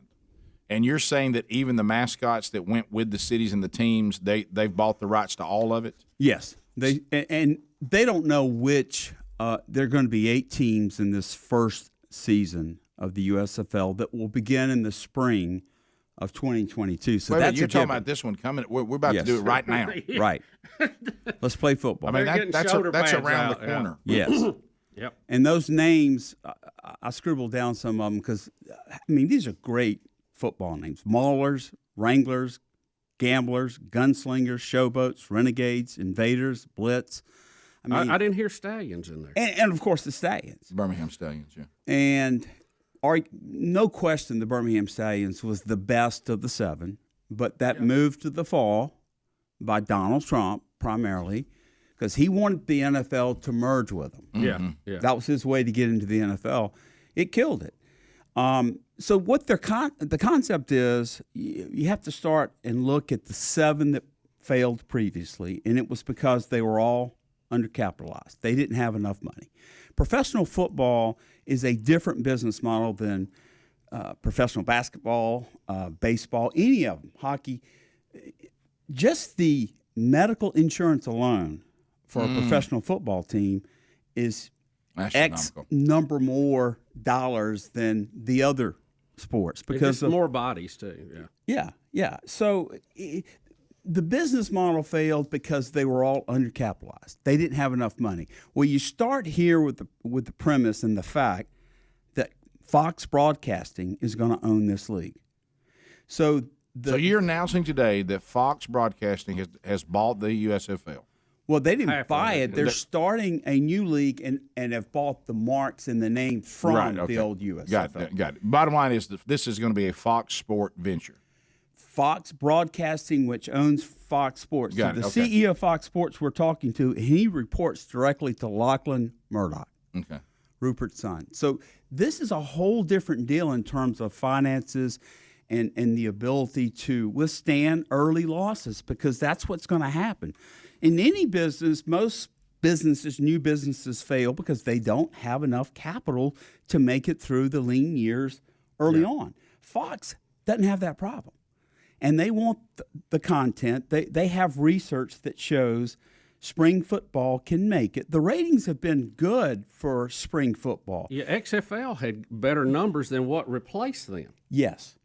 I mean, it really was. On TV, it did better than what they had and what replaced. I remember them saying that spring football brought better numbers than current hockey, than the hockey that was going on at the time. Right. That is correct. Right. And some NBA playoff games. Right. I mean, this country loves football, and what state loves football more than any other state? And I'm counting the combination of college and professional. When you look at the ratings for NFL football in Alabama, it's among the best. College football, it's number 1. So if you're not trying to compete with the fall, and they aren't, and if you're trying to put quality football and they're not going to have gimmicks and all these new elements that some thought might be cool with the XFL, this is going to be football as we know it with the exception of a couple of things, primarily shorter games. Not all these long TV timeouts where it drags out to 4 hours. It's the football that we know. And it's going to be strong, good names, but it's not going to be names that are going to blow the salary cap. And here's the upshot. All right, hang on. Let's come back because this is what's going to be unique about it. Which team will Steve Spurrier coach? Whichever one he wants to. Gene Hallman is here. Fox Broadcasting is going to launch the USFL, and they went and got the name and the name of the teams. They're going to finance the whole thing. They're going to put it together. But there's another unique element that we'll tell you about when we come back. Rick and Bubba, Rick and Bubba.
22 minutes now, past the hour. Gene Hallman, mover and shaker, friend of Rick and Bubba.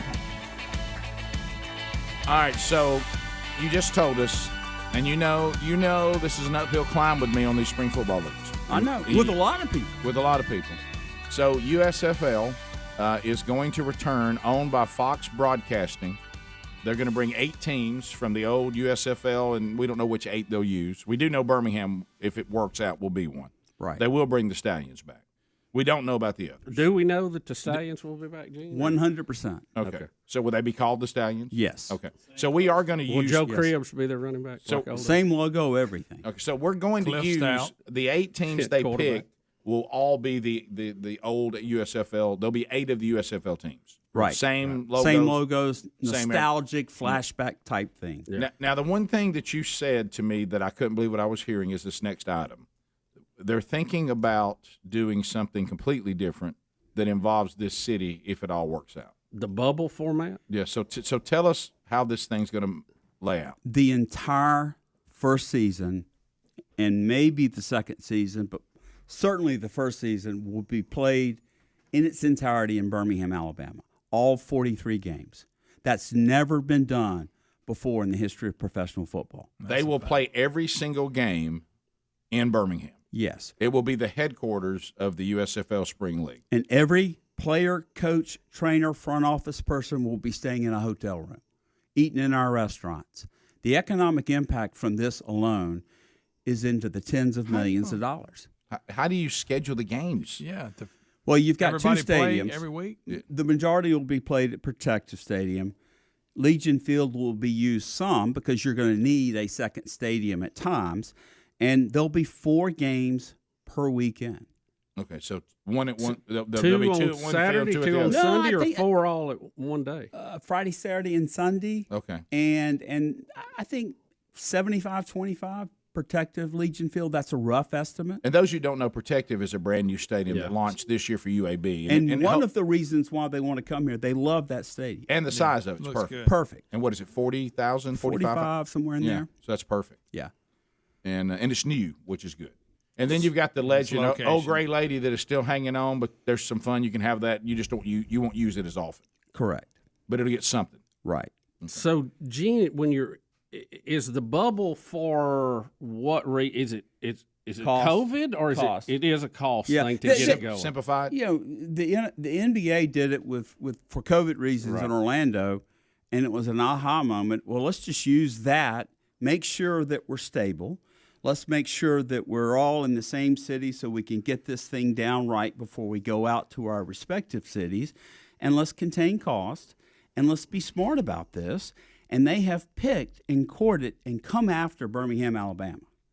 Do you think it goes back to what you said? Because people have talked about for years around the country, and you've mentioned it going to the break, that Birmingham loves football so much that the TV ratings in Birmingham for any kind of football, especially college, is really, really good. Well, it's number 1 in the nation in college football television ratings, and it's among the top-rated NFL markets for television. And when you consider the size of the market versus some of those NFL markets, that's pretty astounding. It's unbelievable. Yeah. Now, we're also one of the largest cities in America without an NFL team. team, and they didn't want to go to an NFL city. We've got the best sports medicine care in the country. They loved that. They loved our spring weather. They loved being in the Southeast. When you stacked it all up, they said, this is the perfect fit for us, and they pursued Birmingham. And Gene was there to promote it, Rick. He was. I've seen. Well, there have been I've quite a seen number Gene. of people You're involved. always there. And I'm just one I've of seen them. Gene work the Russian mafia. You know what I mean? I mean, he can do it, buddy. Yeah, Huh?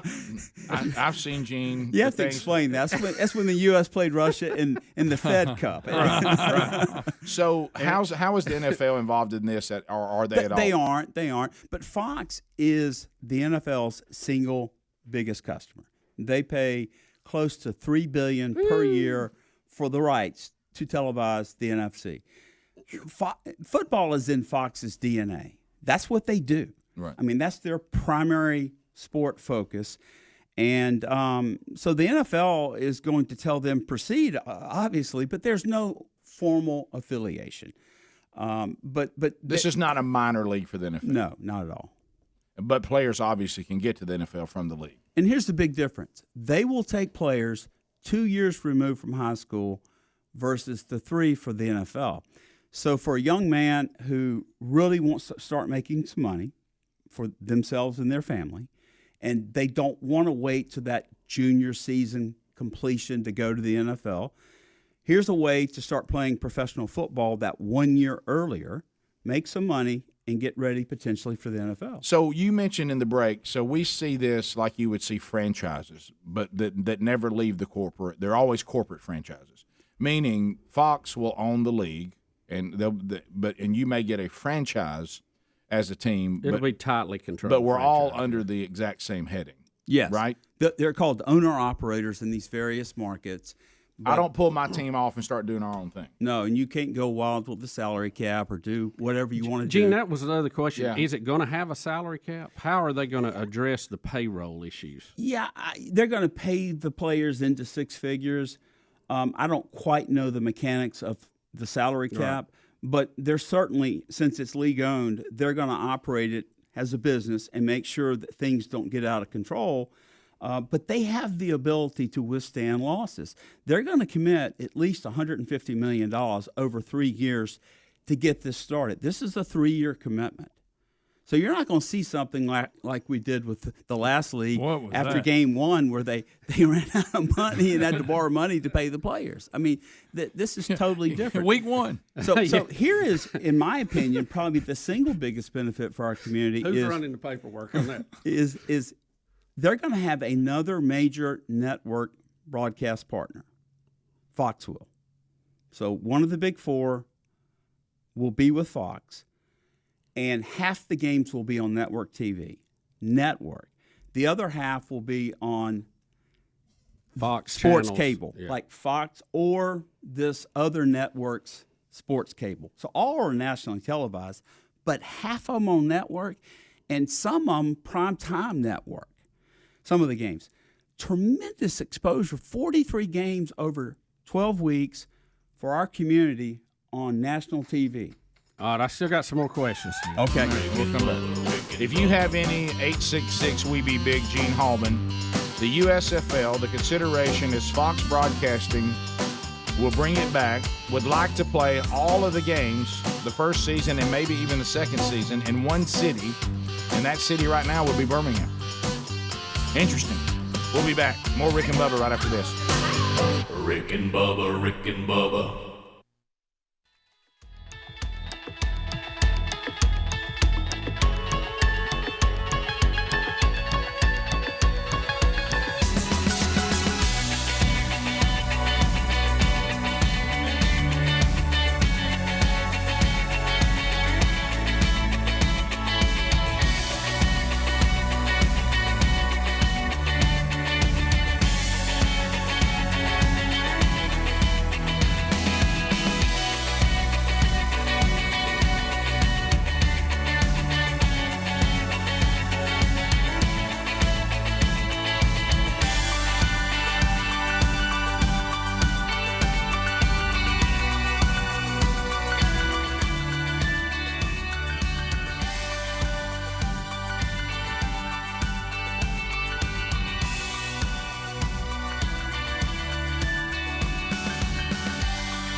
35 minutes past the hour. So I do want to point you to Gabby.com/Bubba. I mean, let's just be honest. We've talked a lot about good old boy networks and things like that. And when it comes to insurance, most of the time, generationally, we're just all handed off to mom and daddy's insurance company. And old Billy Sr. was mom and daddy's insurance agent. Now you're dealing with Billy Jr. And your kids will probably deal with Billy's boy. We rarely ever compare insurance to see if we're overpaying. You just want to get it off your plate. I need automobile insurance if I'm going to do this car thing, and I can't drive in my state without it. Go get Billy Jr. to handle that. And I got a house. Yeah, well, you can't have a mortgage without insurance. Well, Billy Jr.'s got some sort of homeowner's insurance. And you really never compare. You don't know. You probably, in most cases, are overpaying. And then you say, well, I don't want to go through the hassle of trying to find out. How am I going to find out? Well, that's what Gabby.com/Bubba does. It stands for Get a Better Insurance. So you go to Gabby.com/Bubba, give them some brief information about your insurance, and then boom, they pull up 40 other insurance companies, and they go, well, this is what this insurance company will pay for the same coverage. This is what they're going to charge you. And this is what they'll charge you for homeowners. And then you decide, well, I had a friend of mine said, when y'all first started with this client, we have multiple automobiles at our house, and I realized I was overpaying by about $1,800. He said that it was just being thrown away. I could have got the exact same coverage. The average savings is $80 a month that people are overpaying. So if you'd like to find out more about this, it doesn't cost you anything to use this service. I just saw Gene write it down. I did. GABI.com/Bubba. There's also a link at rickandbubba.com under the sponsors button, and you may find out that the rate you have is great. That'd be a peace of mind too. But be sure you know. Give us that address one more time, Rick. GABI.com/Bubba. Doesn't cost anything to use it. Is this Bubba involved? He is not. Okay. Yeah, we use that for people to know that you're part of our family. I got you. And then, right. and then they take care. You get the special deal. It's kind of like you walk up and say, "I know Hallman." Gene said, like I did the other day when I needed lacrosse tickets for the World Games. So that's I never thought I would be calling you for lacrosse tickets, but anyway, but that's another story. The World Games. Is it stranger me asking for tennis stuff or Rick asking for lacrosse? Oh, by far, Rick asking for lacrosse. Not even close, man. You never know. You never. When he calls and asks me for soccer tickets, that's when the world is. Yes. That's when the Lord returns. So Gene, USFL, they're talking about doing a bubble. Can they make it with their business model without the stands being full?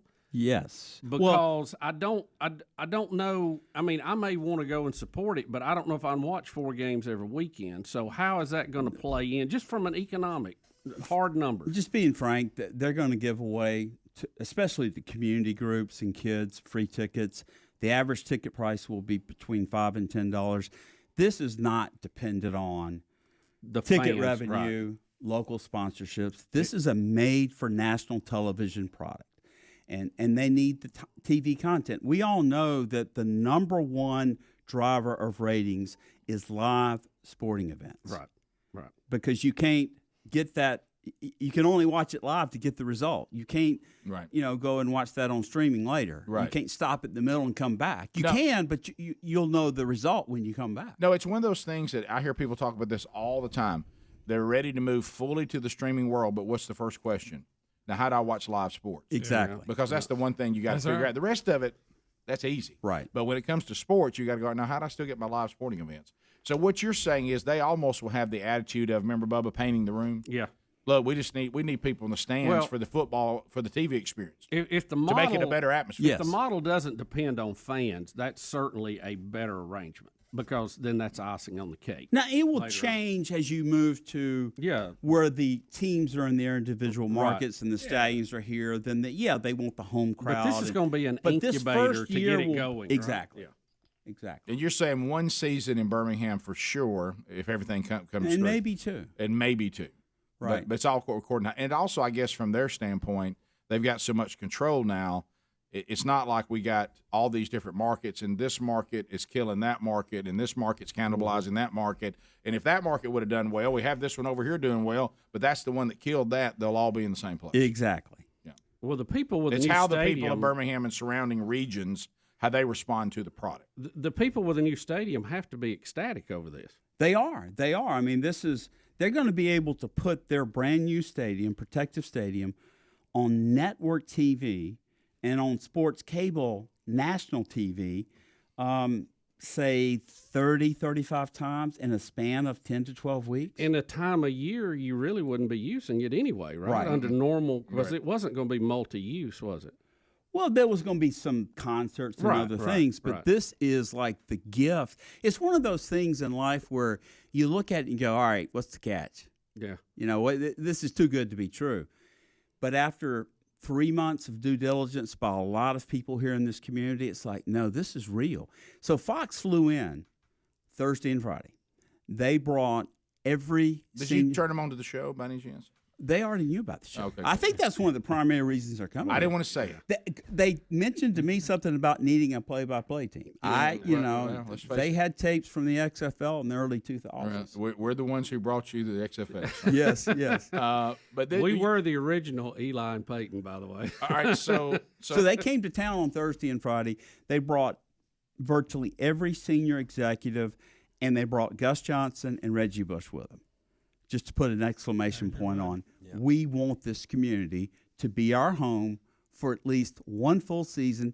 Never been done before in the history of professional football. I guess I'm prone to hyperbole every once in a while. But well, yeah, you're a promoter. Of course you are. But I will tell you with a straight face, this is the single best sports opportunity I've seen in my 30 years here in Birmingham.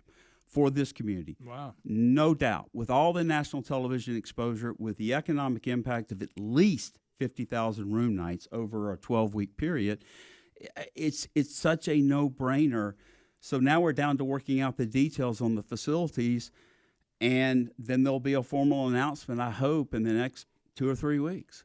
So give us that economic impact again for the season. What do you think? Well, just the teams alone is $16 million. Right. Just who has to be here to play. Right. And because these players aren't those. going home. They're staying in a hotel room for the entire expanse of the season, including the. So Fox Sports comes in and said, I need this many hotel rooms. Bam. Right. And they write a check for them. Absolutely. And they got to eat. They pay for everything. And then you got to eat. You got to rent cars. You got to rent office space. You need medical facilities. I mean, it goes on and on. Got to listen to the radio.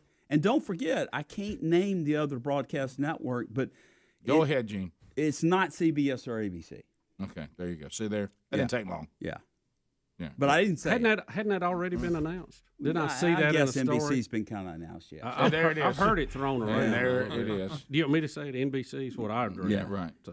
I mean, Fox and NBC, that is the National Football League. I mean, they know football. Right. Yeah. It's in their DNA. As they kept saying over and over again, football is our DNA. That's what we do best here at Fox. All right, a couple of questions. Let's go to Barry. Barry Childersburg. Barry, Gene Hallman's on. You got a question. Hey guys, I just have a question. When we go to these games, are we going to be able to buy individual merchandise for the teams? Yes. Yeah, so I guess they'll own all of that, and then if you have a team you like the best, you can. And what he's saying is, you're not going to walk in. There's going to just be USFL merch. The individual teams will be represented. Like absolutely. I want to buy a Stallion shirt that happens to be one of the teams. I want to buy the Gamblers or the Blitz or the Maulers. The Maulers was my favorite. This is kind of like Barry, a individual basketball, merch will be available. A tournament, but with football teams. That's exactly because everybody will be there. That's a great way to put it. And you don't get to see that. But much. it's a basketball tournament over 13 weeks. Right. Yeah. Brandon out of Alabama. Brandon, go ahead. Hey man, so with college football and NFL leaning towards playing flag football and two-hand touch, the USFL don't plan on doing any of them stupid rules. And where do y'all plan on getting y'all's officials from? War Eagle. War Eagle. Wow. Well, you plan on getting the officials from. So you said it's going to be just football. It's going to be the NFL with no replay. Yeah, just like the NFL. Same rules as NFL.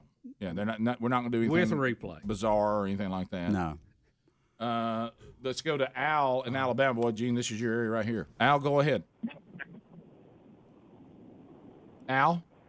AJ. I'm sorry, AJ. You got to talk to Al. I'm sorry, AJ. That's on me, buddy. Okay. That's on me. I just had a quick question. Like, how would y'all handle traffic and parking, because that's going to bring a lot of traffic. I think it's going to be a great thing for the city. And I just kind of got to thinking, how would traffic be handled and parking? Because that's going to be a lot of people. Well, we hope that situation. But you're saying if you're doing 2 games over the 4 games over the weekend at 2 different stadiums, there'll be sufficient time between games.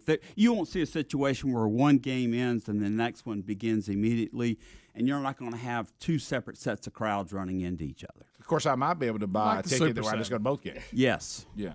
Right. Yes. I mean, they're going to be very flexible. They want people there for television. Right. So and really, so it wouldn't be any. And that area is kind of redesigned with a stadium. It's great. It's fantastic. Yeah. All And the if people retail, haven't the seen restaurants, Uptown, hotels. yeah, it's real nice. Well, Gene, there you go. You've let it out now. There it is. It's out there now, Gene. It's real. I really, honestly didn't think I'd be advocating professional football again in Birmingham, but this is completely different and great opportunity for our community. And so, is it done? No, they're working on the contractual details between the BJCC and Protective Stadium and the league, and once that's done, it's done. Rick and Bubba.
and Gene Hallman heading out. There he goes. Hey. There he is. Yeah, Mr. Promotion. There he is. I saw him make a note about my lacrosse tickets. I hope he didn't forget about it. He looks just a little sleepy, but he's still promoting. He's just, look at him. There he goes. Yep, there he is. He got up and got to the old show. I think when Gene shows up, it's just things happen. Things happen. He's a mover and a shaker. Ricky, it's like a bulldozer in a fresh pasture. You know what I mean? He gets in there and things happen. He got his phone. Should we take pictures? Look, hang on. Dang it! I was supposed to take a picture. I was going to start returning some of his texts.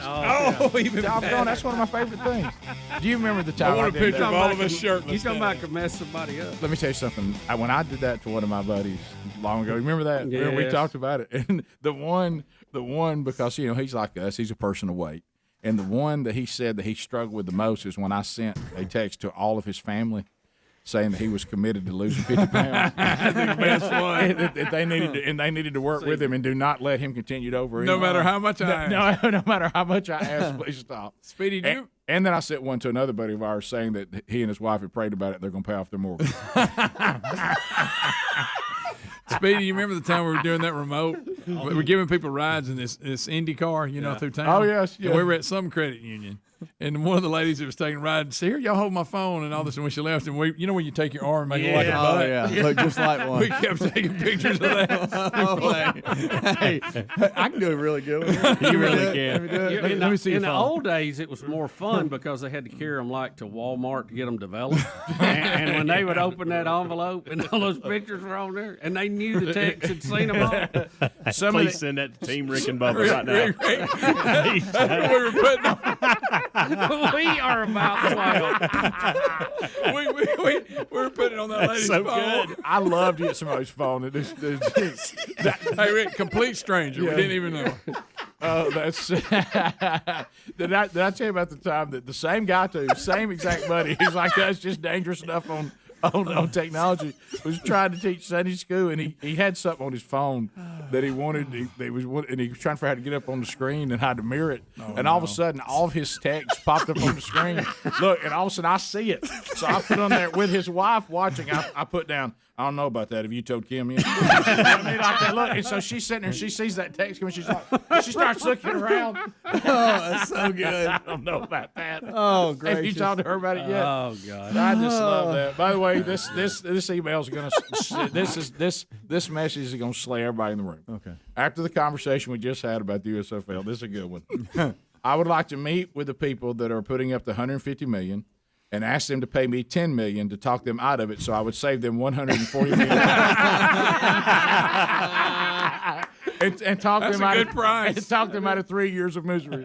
That's funny. Rick Gene didn't want that on there right after he left. I know, but that's too funny. That is funny. They still clear $140 million.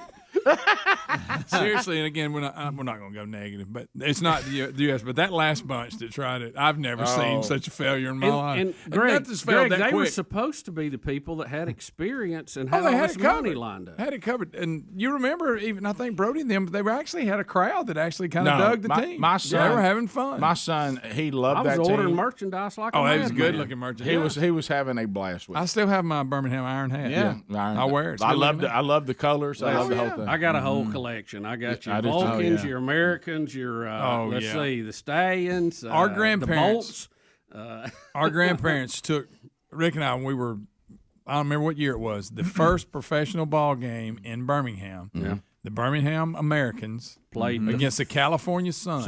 Oh, yeah. yeah. And me and you were there, and we bought. You were in the big felt cowboy hats that they used to sell at games to have your team logo on the front. We had a couple big Birmingham American hats.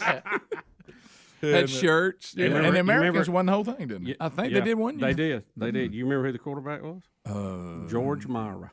I remember Paul Warfield was a receiver. Yeah, how about Paul that? Warfield. I can tell you who that quarterback was. Can't tell you what we did yesterday. And remember, I can't remember who they played for, but Larry Zonka and Jim Kick they played for Memphis. The Grizzlies. Yep. No, the Grizzlies is a basketball. No, but team. I think there was a Grizzly team in the. When was that in called? World football. That was the WFL. Right. What was the Memphis? The Memphis Showboats were USFL. Mm-hmm. That was USFL. What was Memphis? Reggie White played for them in the original. What? Mm-hmm. Yeah, they had a lot of. I had to pull up the WFL and see. I'm going back. Yeah, that's. what was the name of that? The Memphis. But they had Zonka, and that was a great rivalry for Birmingham, by the way. By the way, I forgot all about that. Zonka and Kick on semi-retirement went over and played in the WFL. Yeah, oh yeah. So they had some of those names that were at the end. George Myra was Birmingham's quarterback. Then they changed to the Vulcans the second year, and their backup quarterback, who came in to rally them a couple of times, was named Matthew Reed. Number 11. How do you number 11? How do you know that? Southman, you had. I don't know, and it bothers me that I know that. It was the Florida Blazers, Charlotte Hornets, Memphis Southmen. Yeah, that's what I see. Also, and it says also known as Memphis Grizzlies. Okay. I just remember being a bear on one of them. Yeah, that's their logo. Okay. So is that where the Jacksonville basketball Sharks. team got? Yeah, I remember the Sharks. Yeah. Florida Blazers, I don't remember them. Charlotte Hornets, I didn't know there was a Charlotte Hornets in it. So Philadelphia basically, Bell. the NBA took a lot of those team names. Yeah. Birmingham Americans, which changed to the Vulcans. Chicago Fire. Yeah. Detroit Wheels. Southern the California Suns. That's the one that we saw play. Yeah, I remember that. Yeah.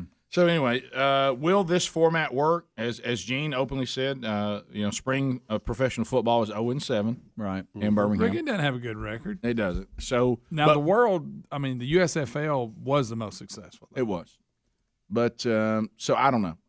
Who knows? But the idea of bringing it all to our home city, the economic impact for however long it's here would be good. Yeah, right. And if it's successful, then Okay, and again, got the financial backing for that 3-year commitment is big. Like if you were following the Right. league instead of, and you live in this area or close to it, instead of like you have your favorite NFL team, but you'll watch the other ones play too on TV. Of course, you can actually come watch them play live. Yeah, everybody in the whole league. Highbrow. Let's say it's a team that's really good that in the past you might not get to watch. You can go watch every team. And Well- if you're a big guy in this league and you love it, Well, if you look can at just the go watch economic, anybody. if you look at the economic impact, especially after coming through the pandemic years and all that, and trying to get to the other side of that, if you're the city of Birmingham, to me, it's a no-brainer because no matter how long it lasts, the economic impact for the city is still worth it. Yeah. Because even if you only have it for, so even if it doesn't work, giving it a chance really puts the city at no risk, really, other than only gain. Now the people involved in the league are at a risk, sure, but not really the city that would host its trial. Top of the hour. That's true. 866 We Be Big is the number. Rick and Bubba, Rick and Bubba.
6 minutes past the hour, the Rick and Bubba Show. 866 We Be Big this hour. We'll get to some of your phone calls coming up. The Will of Meat in play as well. Could happen today, tomorrow, or Friday. Wednesday Bible study back today. We continue our walk through 1 Corinthians. We did chapters 8 and 10 last week. Today we'll walk through 9 because 8 and 10 kind of went together. 9, a different topic, but still walking through this same response from the Apostle Paul to the church in Corinth. That'll happen today in our Wednesday Bible study. Watch it live at noon Central Time, 1 o'clock Eastern on the Rick and Bubba YouTube channel. It'll be archived soon after on our YouTube channel and our podcast archives, and we'll put links, as we do every week, on all of our social media platforms. Welcome back for a brand new hour. There's Bill Bubba Bussey. Rick, glad to be here, and thank all of you for being part of the little party we call the Rick and Bubba Experience. Much to discuss. He's of America. Promised land. Let's see what's going on in America. We go to Press Secretary Jen Psaki. Let me circle on back to you on that, kind of the phrase we've all become accustomed to. Now her new thing is, if she is pressed on the state of our economy or anything going on with the Biden administration, her new thing is, I will now divert you to COVID. Yeah, she'll just start talking about COVID, no matter what the topic is. Yeah, so you're going to hear the reporter. It's noisy in the room, but the reporter is asking about skyrocketing gas prices and bad jobs reports. That's the question in case you can't hear it, and you'll hear her answer. So here we go. And there are several challenges facing the White House right now, not just getting Democrats united on the president's domestic agenda, but also skyrocketing gas prices, a bad jobs report last week. You've seen several issues, and including the president's poll numbers seem to be reflecting that. So how is he viewing all of these challenges that are facing the White House right now? Well, he, has an incredible team that's working on all of these issues at one time. And his view is his responsibility is to continue to forge ahead every day and to work to address the challenges the American people are facing. You didn't mention COVID, but that continues to be on front and center on the minds of the American people. People want to return back to a version of normal. They want to go back to knowing that their kids are safe at school, that they can go to their workplaces, that they don't have to fear for their safety in communities. He understands that. That's what he's working on every single day. I would say that he also recognizes that right now, getting something done for the American people, working with members of Congress to do exactly that, to forge a path forward, to unite the Democratic Party, is what people have elected him to do, to address the challenges we're facing over the long term. So I promise you, we don't get too glum around here, even if things look challenging. Our view and his view is that he was elected to continue to press forward and address the challenges the American people are facing. And I believe that our education, such as in South Africa and the Iraq, everywhere such as, and I believe that they should, our education over here in the U.S. should help the U.S. or should help South Africa and should help the Iraq and the Asian countries, so we will be able to build up our future. That is still one of my favorite sound bites ever. Yeah. Because I don't know why she didn't just scream, "We ain't gonna play Sun City." Right, She had stumbled all over South Africa so far. Africa. And I think South Africa. Iraq, right, wherever that is, and maps. And the Iraq and such as. Hey, Psaki, nobody asked you about COVID. Yeah. All right, let me tell you this. I don't know how to break it to you up there in your Alpha, and what's it called, the tower? What do they call that tower? Eiffel Tower. Not Eiffel Tower. The Ivory Tower. That's the one. In your ivory tower back there, charcuterie, eating your charcuterie thing. Charcuterie. But anyway, let me say this.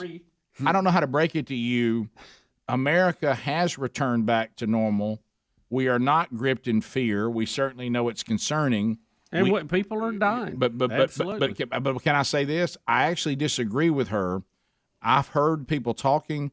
People right now, they're concerned about COVID is certainly still there, but they're greater concern because they see us getting to the other side of the pandemic and things have returned to normal in many places, not the way the tyrannical government wishes it was, But in places where we're not living in a fake world, we have moved back to mainly normal, and we already know that the kids, a lot of the mask mandates for kids are being removed because we see it doesn't work, and that it's not necessary. That really them wearing masks all day is probably more damaging than any issue they may have with potentially having issues with COVID. So we actually have returned to normal, and people really are concerned about gas prices. They really are concerned about us, with the inflation and the cost of things. They really are concerned about why we can't get products from point A to point B. No, they really are concerned about that. I think even more concerned about that right now than even COVID, because, almost on COVID, you know what they're saying? Got it. Hey, got it. We got a vaccine. We've got treatments. We've got natural antibodies. We're working our way through it. Hey, got it.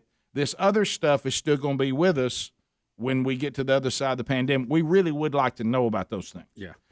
The next one is this ongoing thing with Hunter Biden. Yeah. Who in the world is buying Hunter Biden's paintings? Well, it's somebody who wants to buy influence with the president but keep their name out of the headlines. So here she is. She's asked about Hunter Biden's paintings. Who's buying them? Here we go.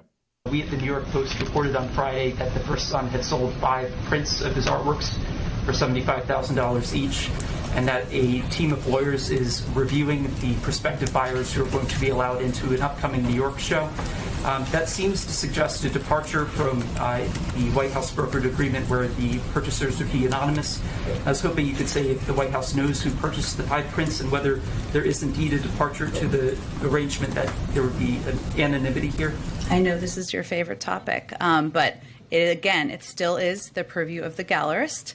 We still do not know and will not know who purchases any paintings, and the president remains proud of his son. So he's proud of him. Good Lord. It's one thing to say I love my son with all the things Hunter Biden has done, because you have unconditional love for your children. Saying you're proud of them and the things that are going on, and that's a different thing.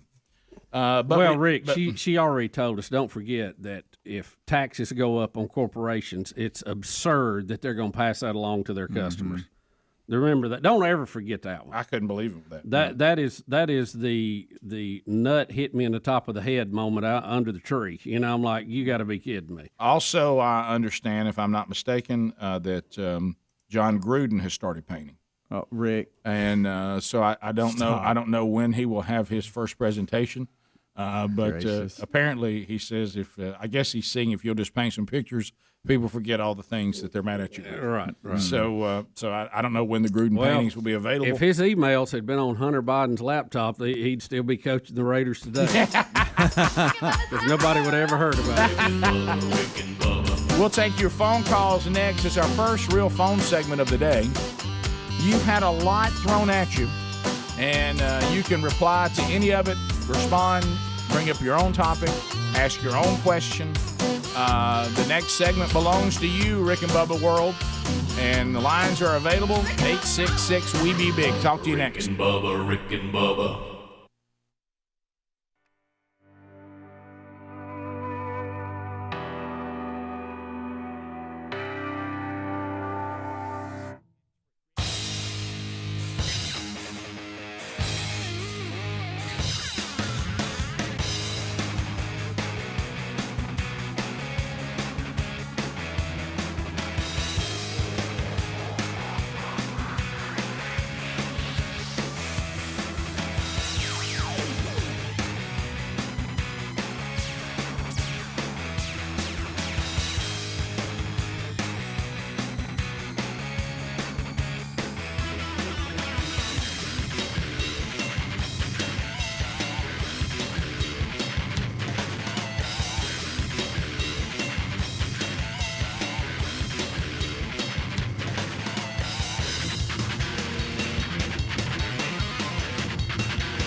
It is 20 minutes past the hour and time to talk to the people at 866 We Be Big. Come on in here.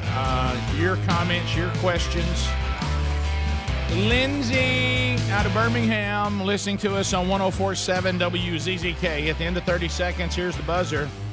Your time on the program over, and then we'll move to the next caller unless you get a timeout for Helmsy and or Bubba, but they only tote one timeout apiece. Lindsay, 30 seconds, you're on. Go. Hey, guys. Good morning. I just had a quick question for everybody. I wanted to know if any of y'all were planning on watching is it Blue Origin or Origin Blue with William Shatner launch today? Yes. That's all I'm going to ask, and y'all have a great day. God bless, and I'll listen to you on the radio. Thank you. So, Bubba, you're a yes. I'm a and no. They'd move the time back a little bit. I think it's going to happen still during the show, though. Do we have the latest time on that? Mm-hmm. Well, now, if we all watch it together, we'll sure. have to jip it, Rick. Oh, sure. Well, then I'll watch that. Look, Captain Kirk. So, is that 45 minutes? It looks like they're in a hold right now. There's the countdown. There it is. Yeah, if we get a chance to watch it together, we will. Yeah, they're in a hold right now. I don't know if it's a pre-programmed hold or they're addressing something, but it looks like they're at a hold at 45 minutes. So, let's go to Jim, Birmingham, Alabama, 104.7 WZZK. Jim, go ahead.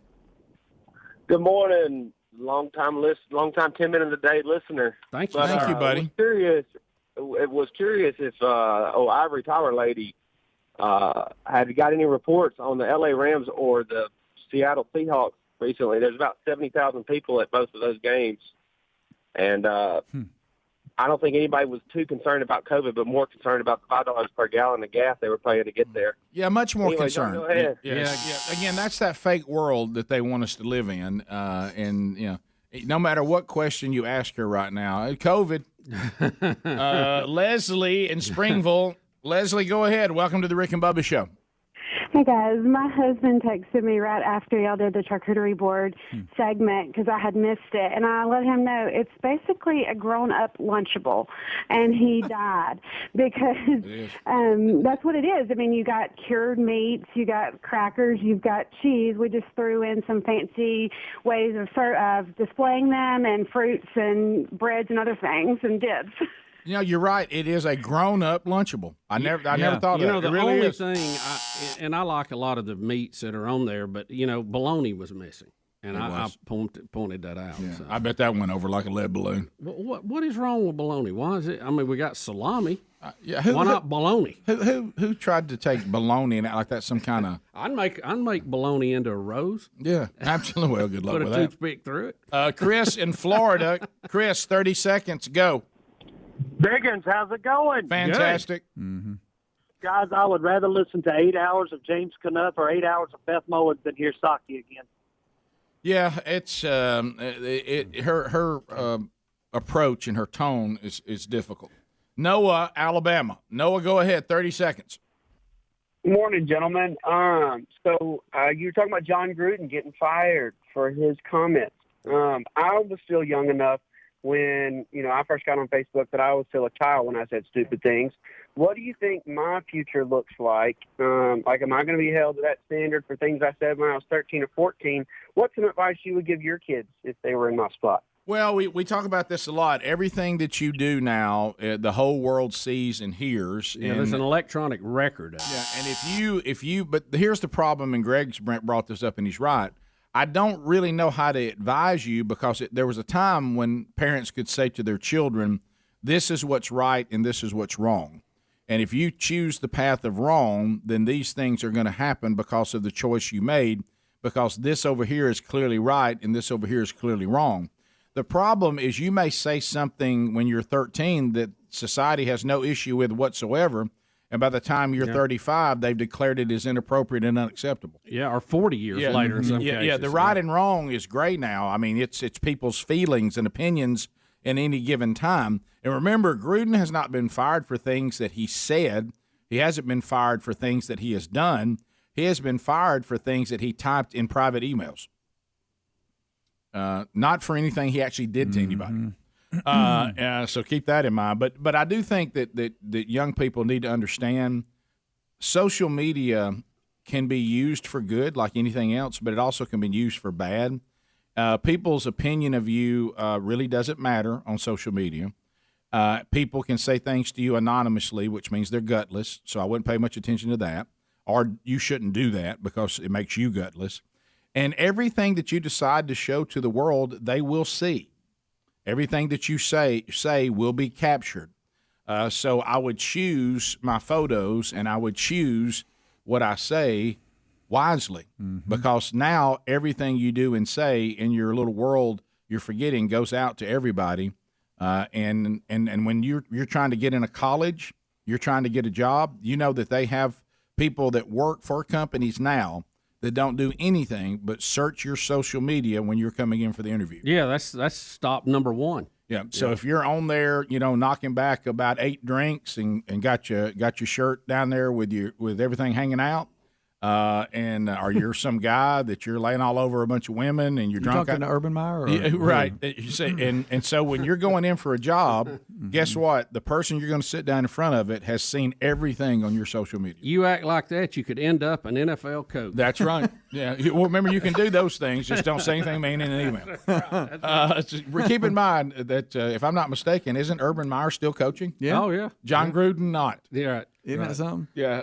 Let's go to Dylan. Handsy, good. Email, bad. Yeah. Well, remember, you can't talk about being handsy too much because now the president's back in trouble.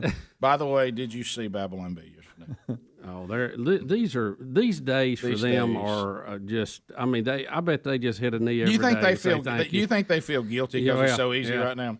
Here it is: disaster as Joe Biden crashes Kamala commercial to sniff the kids. All right. And it's got him leaning in, sniffing a little girl's hair. By the way, Dylan in Alabama, go ahead. Hey guys, how y'all doing? We're great. We're good, man. Hey, I just wanted to share something with everybody that's worried about the way the country and everything's going. Something my coworkers shared with me. Just everyone needs to remember that in the end, God wins. Oh yeah. And to stop worrying about everything that's going on. That's all I wanted to share with you guys. Yeah, that's the thing. I've decided I'm going to be with him because I see how it ends, and he wins. Let's go to Mark in Alabama. Mark, welcome to Rick and Bubba. 30 seconds. Go ahead. Green Acres, Monkey Grass. Thank you for the call, buddy. What's on your mind? Yes. So apparently last Thursday there was a Black Keys concert. I forget which town in Mississippi. May have been Jackson, but there were COVID sniffing dogs. COVID sniffing dogs. Yeah, They smell COVID? Well, if you're familiar with dogs, the way they get... Is there science behind that the dog correctly identified you as COVID? Yeah. Some of them, I think, are being trained in Auburn. Yeah. Yeah, I think that's They a real really thing. are. Yeah, that's been going. I that's know been you're going, looking at me. That's been going on for about a year you now. think But what I'm saying is, I've can got we a prove joke that? going. I think so. Is he better than a rapid test? That I don't know. By the way, Brody ran into that. He went to a concert, was it last night? And he said no ticket, no information anywhere on the ticket that told me I needed to have a vaccine card or a negative test until I get there. And I literally had to walk across the street and get a rapid test out of a CVS to get in the concert. He goes, you'd think he would include that in the emails and the tickets and all that. Most of them, he said, there was no telling you had to deal with that when you got there. One of the things he's referring to is in Oxford, Mississippi, at the end of September, concert goers to the Black Keys at the Lyric Theater in Oxford found themselves being sniffed by dogs named Lord and Mindy as they were entering. The dogs had been trained by an Alabama company named Biodetection Canine on sniffing out COVID. So I'd heard about that. Well, could we drop about all the 6 months testing and ago. just let a dog sniff us? Well, I think maybe the dog is not as accurate as a lab test. That was, well, did but you I say think, lab? You know what? You know, A lab test. Now, the venue was quick to say that the Black Keys were the ones that wanted the dogs there. That the venue was not the one. Well, I think that's the same thing that happened with Brody. It you was know the what artist. the dogs tell them, Rick? They give them a lab report.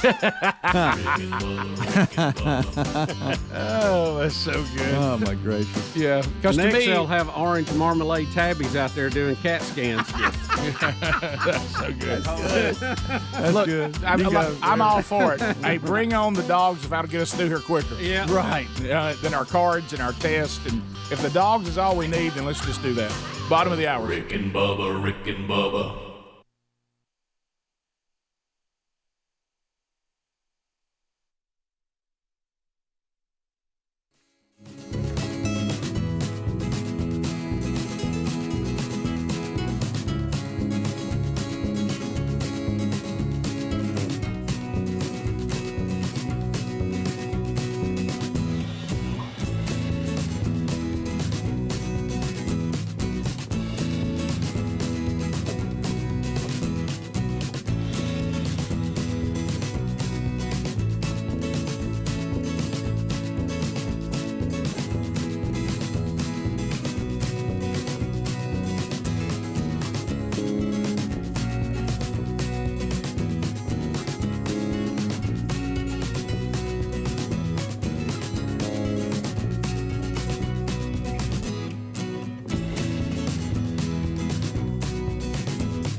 the gravy, please. 35 minutes past the hour of the Rick and Bubba Show. 866 We Be Big is the number. Thanks for being with us. We want to take you to goodrx.com/Bubba. goodrx.com/Bubba. Prescription drugs can be crazy expensive. But what if this prescription drug is something that you need for your ongoing health? Maybe there's an opportunity for you here with this free service from goodrx.com/Bubba. Goodrx.com/Bubba tries to go out and help you find a better price on the prescriptions that you need. And how about this? The savings are up to 80%. Savings up to 80%. Now, we're not talking about small savings here. And I did mention it's free and it's easy to use, and many times it's often cheaper than using your insurance copay or even Medicare. So goodrx.com/Bubba gives you discounts for your prescriptions, and they find these discounts by scanning over 70,000 pharmacies in places like CVS, Walgreens, Rite Aid, Walmart, Kroger, and more. It is the number one most downloaded medical app out there. So remember, it is free, and it is easy to use, and all you have to do is go to goodrx.com/Bubba. Also, we have that link for you there at rickandbubba.com under the sponsors button. All right, so we have, Adler, I know I mentioned this, you may not have been there during the break, but J.R. Smith, because he was in, we talked about him yesterday. Then also we'll hit this Tim McGraw deal. So video 6 and then followed by video 9. So J.R. Smith, y'all tried to educate me yesterday that he's playing college golf, right? Yeah, right. Two-time NBA champion, has gone back to college at North Carolina A&T and has joined the golf team. Right. So apparently he got in some Yellow Jackets. He did. Now, we cannot play the audio of this video because JR has a reaction to being stung by Yellow Jackets. Yeah, it was uncontrollable. Look, Bubba, please look. It was an uncontrollable reaction. Look, the Yellow Jackets getting on him. Look, he's popping because, the Yellow Jackets, they usually come in, man, they start hitting you in your legs. Yeah, they come in low. Because they come out of them holes. And it's almost a foul to have a stinging insect be able to come out of the ground. Yeah. They need to be up high where you can see them. But you ever had Yellow Jackets get on you? Ooh, it's bad. It's I've really bad. I've gone over them on the lawnmower, like you said, and I start making noise and screaming. And she's about to help. She's about to take her sweatshirt off to try to slap some of them because they're like in his hair, right? And everything. Oh, now she's getting hit. Yeah. Look, they done got in the Yellow Jacket. Why don't y'all get away from that? Get in the cart and take off. Yeah, well, just say he went across the fairway from him, thinking, "Okay, I'm good," but then she sees a couple of more on him still, and he's still suffering from the sting and the effect. Yeah. Oh, he's got him in his hair now. Yeah. Yellow Jackets. Yeah. Sometimes the only thing you do is jump in water. He just kept saying one word. From the pain from it. Let's go back to it. Okay, if you want to find out whether you still cuss, get stung without knowing it, not knowing they're anywhere around. Right, that's a test. Yeah, hit your shin on the trailer hitch on the back of the truck. That is awful. Let me tell you something. Drop a 2-liter on your foot. Yeah, drop a 2-liter on your foot. Stump your toe in the middle of the night. Stump your toe in the middle of the night. Hit step on a Lego or a dog bone. Yeah. Oh yeah. Hit the corner of your bed in the dark trying to get back from the bathroom. Okay, you ever had that one happen? Yeah. That's and of course drop a TV on your leg, which that one I spoke in tongues. Or oversleep and wake up and realize it. Yeah, You're right. That one. Unfortunately, there's a lot of growth to be had with me on all of those fronts. Well, when you're thinking about the ones I just mentioned, can I tell you I think the trailer hitch may be the worst. oh, that trailer hitch, awful. Rick, it's like you've been decleated. And it hits the bone. There's nothing there to cover it. I've learned to I've tried to sing praise and worship songs, but that's all you do. How about one time I spoke in tongues and I was in sin because no one was there to translate. All right, so the next one out of the little celebrity world here, Tim McGraw, Bubba, got a heckler. Speedy's telling me that Tim forgot the words of some of his own songs. I think he kind of messed. I can't say anything about that. He kind of messed up on the lyrics of the song, and somebody was heckling him about it, and he got tired of it. He did. He All right, did. So and can I play audio here? Now okay, give him a second here. I want to say you can just hear music Greg, I don't know. This was Greg's video of the morning that he really got dialed in on. Really can't see anything. Somebody was, I think, cussing from the. I don't know. All right, so I'm watching it now. Yeah. All right, we're watching it now. Should I stay away from audio? All right. Oh, he said Adler's saying up. That's a different one. Oh, this is better footage. Look. All right, Look at that look. So he's mad. It says Somebody somebody. where the green grass grows. He said, "Come on." All right, so he's going on in the audience there. So if you're the band doesn't know what to do right now. Band's just saying, "Do you want us to keep playing?" Yeah, right. So Tim he's McGraw, not happy. So he's actually trying to get over the barricade. Now, look, is that security say? Is security trying to help him fight this guy? I think so. Instead of talking Tim out of it, I think they're helping him. Are they saying, Tim, sure, we'll get you to the guy you want to punch? That's usually not security's role, is it? Should somebody go, Tim, it's not worth it, get back up on It's stage? just a complete setup. You think so? Well, we're not talking about Tim McGraw otherwise. Right. Okay. So you think this is all Not drama? today. Where's he going now? You know, he's done a little acting in his time. Yeah, he has. Where's he going now? I don't know. I guess he's back up on. I don't know. Okay. That's wow. Is this I like back that to song. it? I used to love that song. Did you really? Yes.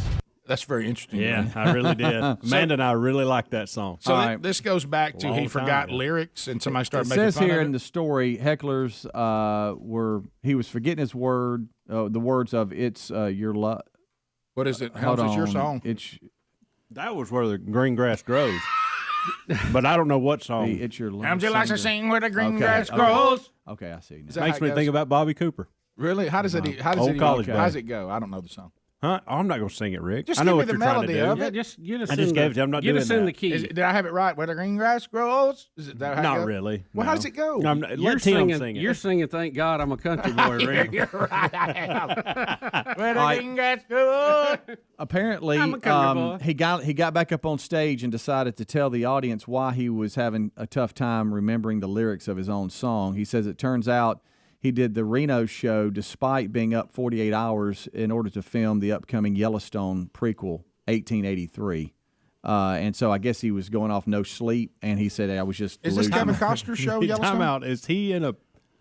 You said 1883. It says the Is this in gonna order be- to film the upcoming Yellowstone prequel. 1883. So they're going to go back and was McGraw going to play Costner's dad? He said, if I forgot the words tonight, just know I'm old. And he kind of laughed. He said, I've been out shooting a movie all night, working with my wife, and just forgot the words. That's the story we've got. So I don't know. All right.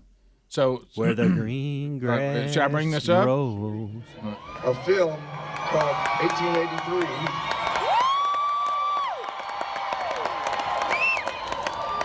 And so I have to dye my beard for this film. So it's not a midlife. The jeans might be a midlife crisis, That's funny. but not the beard. But we've been shooting. Last week we've shot 48 hours straight for 2 days. Is he exaggerating? Probably. And we showed up to do a show for you guys tonight because we love you. Thank y'all for being here. So, I see Audie loves you. Over there, Audie is my son in the show 1883. I don't know if that's what that means, but Audie is my son in the show in 1883. But if I forget words tonight, just know I'm old. And I'm shooting a movie. And I'm working with my wife. There you go. So there are a lot of variables in that situation. So if I forget the words, sing along with me and help me out. Okay, there. All right. So he's going to co-star along Billy Bob Thornton, Faith Hill, Sam Elliott. Interesting. Okay. Filming it up. Is it Let's tied see, to the this Dutton Kevin family. Costner show, Yellowstone, or is it just its own thing called? Well, he said it was the prequel to that. Yeah, I so, know. but he acted like it was one single film versus a series. But I don't really know. I know. We if don't he know what was- we're talking about. Yeah. All we know is that Tim It forgot. interests me. I'll tell you that. So when he forgot the words anyway, he got heckled and got mad about it. Mm-hmm. Yeah. So is this, Apparently, the movie's going to focus on the Dutton family and see them embark on a journey west through the Great Plains and start a life on All right. unsettled American So land. Costner's granddad. All right. I don't know. I'm just taking a shot. If anybody ever said anything to him, I think his answer should be, I'm married to Faith Hill. He should just answer that every time. And everybody go, well, okay. 15 minutes to the top of the hour. Your phone calls are next. 866-WE-BE-BIG, and we'll take yours, see what's on your mind when the Rick and Bubba Show continues. Rick and Bubba, Rick and Bubba.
10 minutes to the top of the hour. The Rick and Bubba Show, 866-WE-BE-BIG is the number. And we'll get to some of your phone calls as Harry Murdahl stands by. Bubba, you have an update on Shatner going to space? Yeah, the Blue Origin's mission headed to space. It's going to launch William Shatner. Was on hold for about 25 minutes. And it's unconfirmed, but they said there were reports of a Klingon bird of prey in the area. So they had to wait for that. And Shatner can't get in there. He's trying. So the countdown is back on now. They are about 40 minutes away from Watch launching. out. T-minus. Okay, so we may be able to jip it. Yeah, we're going to try to jip it. The only chance of me seeing it is it's excited. Yep. You ready to go? Don't do this. Just let this be a moment. Some of the comments made in the chat are hilarious. If you have time to read There's them, no way it's not on purpose. Thank you, Greg. You've made that clear. You've made it clear. Perfectly clear. Greg, that's aerodynamically the way it has to be. It's the only one that way, except in that Austin Powers movie had one similar. That's about it. All right, Greg. You remember that one? I was still hoping William Shatner would fly with someone else. Yeah, I know. Not this one. I'm trying to be a blocker for you. Do you think they're going to let? Because if you don't watch me, I'll go all in. Do you think they're going to let William Shatner say on the intercom, "Space, the final frontier," right before they launch? Do you wish that? Would you cry if he did it? It would be kind of touching, I think. What if he? Now the running joke is, Rick, that they want everybody to put on a mask from Planet of the Apes when they splash down or when they land. And it's funny in the chat. People going, "Now when do we put the mask on?" That's funny. That is.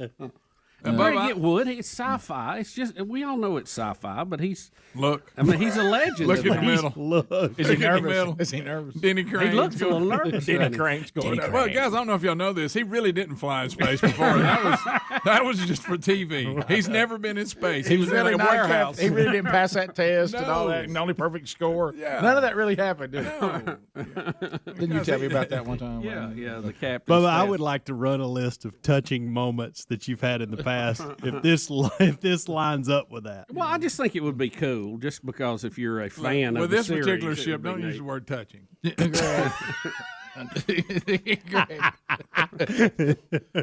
Please look in the middle. He looks confused. Look, oh boy. Uh-oh, this is not going to be on the studio. Yeah, this didn't look like the studio set. Captain's log. All right. You couldn't resist. All right. That's what they say in Star Trek, don't they? I don't even know about Star Trek. I know about that. Right? Doesn't he say that and he writes it in there? He does. Hey, let me apologize to Bubba. This is where he wants to be serious about something. I know. I'm trying to help him. No, Rick, he resembles Dad in the middle.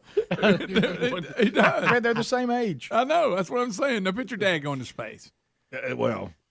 Golly. Now, Bubba, I will say this on a serious note.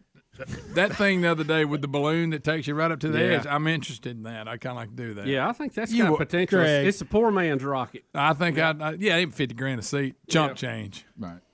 Poor man. It's a poor man's rocket. Well, that's what I they got call 50. balloon. Look, race. Please look, struggling. Y'all, I don't know that we should put him on. You see what I'm saying? I mean, we just Rick, he's Well, 90. There So she, what? there she is. All right. Greg. Okay. Stop it. All right. Greg. What if Shatner said, I ain't getting on that? Y'all crazy. I think Denny Crane would, though. It's a little different from a starship. Yeah, it is. It is. The Enterprise It looked is. nothing like that. Can we not go up and something else like the Enterprise?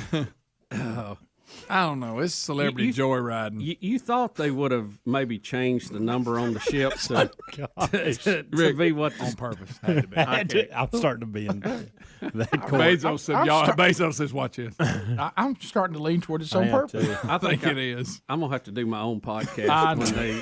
for these events. You I are. think. You are. Whatever happened to that Betty was going to start, you just jump on there with her. What is he doing? I searched my podcast app again today. Still not there. Yep. Oh, my goodness gracious. The Hunter in Alabama.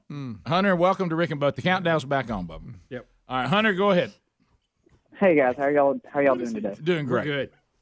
What I wanted to talk about was about John Gruden getting fired or deleted or canceled or whatever, and how it made me think of a book called The Gulag Archipelago by a guy named Alexander Solzhenitsyn. Oh, wait a minute. Hit us with that name again. I read that. Alexander Solzhenitsyn. Yeah, I read that 2 years ago.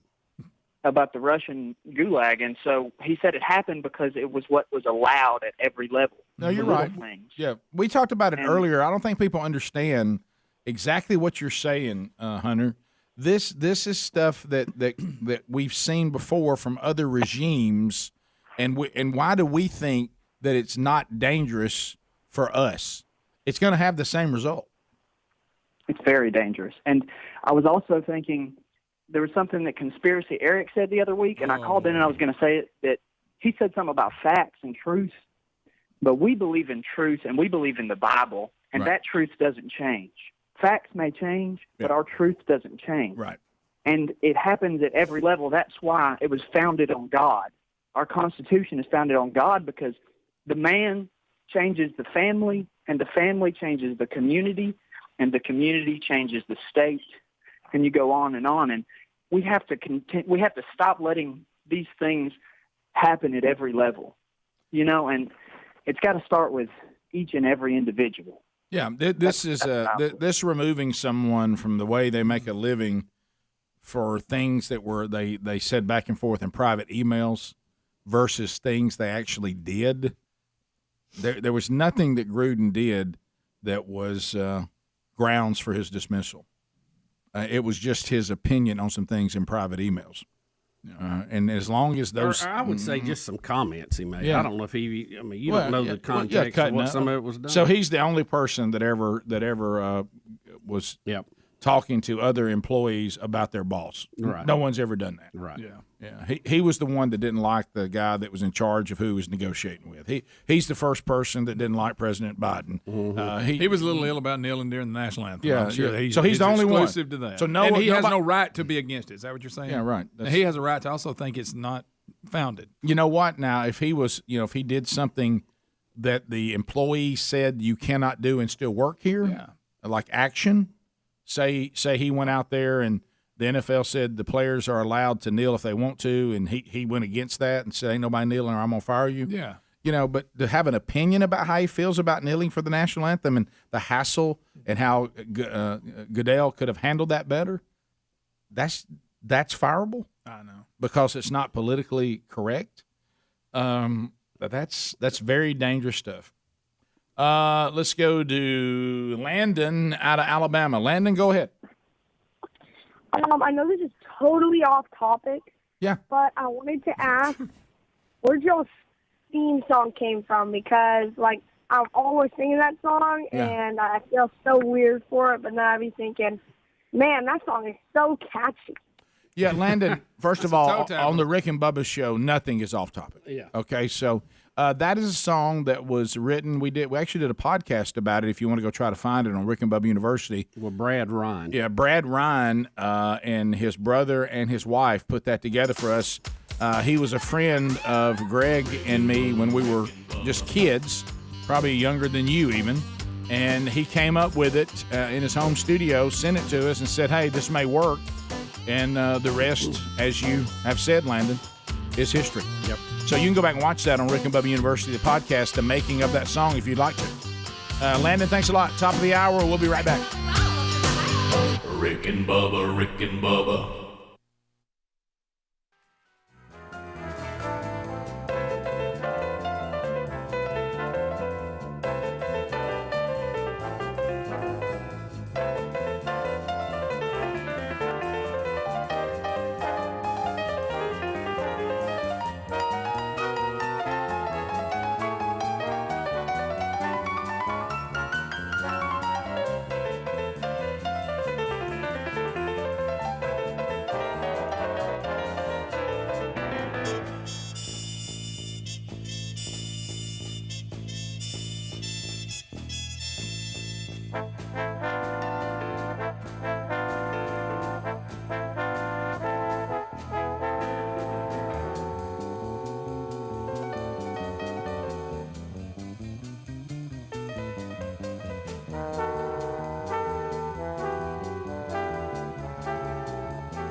the gravy, please. 6 minutes past the hour, the Rick and Bubba Show, 866 We Be Big is the number. Hope I didn't wig anybody out thinking the show was starting again. We had a hot button that said one thing and played another. As we start the hour, we thank you for being with us. Speedy, the real Greg Burgess, Helmsy, and Eddie Van Adler all here for another hour. We certainly look forward to talking to you. And welcome back. There's Bill Bubba Bussy. Hey, Bubba. How are you doing, buddy? Glad to be here. Glad to be here. And a quick update on the Blue Origin launch. Oh, buddy. With William Shatner in it. If everything goes and there's no more delays, they should be up and back within this hour. So we'll try to jip that when they go. They're at T-minus 24 Now, tell everybody what that means. Join in progress. Join in progress. Yep. These days you got to be clear on everything you say. The crew just went up, walked up the tower, and got into the rocket, and they are continuing their countdown. There was some concerns earlier about high winds, but I think those have fallen within the margins. Bubba, a little Your America to get the day started. Let's get the whole hour. Everybody enjoy this one. Now, remember that we've been telling you all along that we are now living in a fake world, meaning that most of the things that you hear and see, very few of those are sincere. Most are fake emotions, a fake concern. And one of the things that we also have is that, and we saw this happen with the green energy stuff, is when the far leftists try to create a market for something there doesn't really seem to be a market for, and they just want they think that a market and then this one Rick, is, by definition, when you try to create a market, you're not creating one because that goes against the definition of a market. That's where somebody actually wants something, right? And I want us to really think about this, okay? And really think about if there's a demand for this, okay? So California, and like one of you said it, I can't remember who said it on the team, but you were 100% right. The fact that there was a call to remove Gavin Newsom and he survived it, he's now doubling down. Oh, he's empowered. He's empowered now, baby. He's going to take socialism to the furthest point he can now. So he signed this and is a new law. Now, this is a law in California. California has become the first state to require that there be a separate gender-neutral toy aisle at all large retail stores. Well, see, Rick, here's my take on that. The government ain't got any business telling a toy store how to set up their aisles. That is not a governmental power. That's ridiculous. Well, in California it is. And, they've also outlawed all weed blowers and leaf blowers and weed eaters that are gas-powered. And, there's a lot of yards to do in California, so they all got to be battery-powered now. Never mind how you charge the batteries. Don't worry about that. But we feel a lot better about what we've done. I don't understand this person who they allege in their fake world that inspired this to be done by the government, by the way, Bubba, to your point. Unbelievable. So do we really believe that there's a giant number of retail shoppers? I'm talking about it has to be done. Yep. That they're going into large retailers and they're going to the toy area, the toy part of the store. Because Toys R Us doesn't exist anymore, right? There's not just a toy. I think there's a version. Yeah, there's a version of it. I remember it shut down. I thought somebody brought it back. But if you sell toys like a Walmart, a Target, or whatever, you're a big retailer, whether you're a toy store or you're just a giant store that has a toy section. You must have a gender-only aisle if you do business in California. Now, they pretend that there's just a huge number of children that are just demanding that there be an aisle of neutral gender toys. Yeah. First of all, there's a lot of those that already exist. And here's the thing that I don't understand. They said it was inspired by a 10-year-old girl, daughter of one of his staffers, who asked her mom why certain items in the store were off limits to her because she was a girl. There's no item in the store that's off You limits. can buy whatever you want. A girl can go down the aisle and buy a race car if she wants to. She can buy an action figure if she wants to. She can be a cowboy. She can do whatever she wants to. I've never in my life been to a toy section of a store or a toy store that they said, well, if you're a little girl, you can't buy this toy. It may be. I've never seen restrictions. It may be a toy that boys usually play with, But there isn't you're not forbidden to go and buy a toy that mainly boys play with, or buy a toy for your son that mainly girls play with. Now, I know, but I mean, law makes nobody's makes us uncomfortable. Yeah. Well, Rick, they're not it's checking just, ID. again, it's these people are idiots. I mean, I don't know how else to say it. They're just plain This idiots. is about as dumb as anything. They're so dumb, my head hurts. Now, keep in mind what they're doing. This, Bubba, the hope is this bill will encourage more businesses across California and the U.S., of course, to avoid reinforcing. Now, keep in mind, you ready for this line? Mm-hmm. Think of the chaos of this line. Reinforcing harmful and outdated stereotypes. But see, the problem with this person, okay, Evan Lowe, the problem with you, Evan, is study after study after study after study has been done, and they've taken tractors, cars, cowboys, action figures, and they've taken dolls and little kitchen sets and things that have to do with hair and makeup, and they've put these things in the floor with male and female children, and with no direction at all, just said, y'all play. And they mainly, with very few exceptions, they drift to the items that seem to be inherently what draws them there. Right. The ones that draw them there. So what we're saying is, well, that somehow has been evilly enforced. You see, now, Rick, you who will soon cancel one day because of this view, you actually have a view that your biblical worldview and, occasionally science seems to indicate that there are two genders and that males and females are equal, and we 100% agree with that. And if we see inequality, we should do something about it.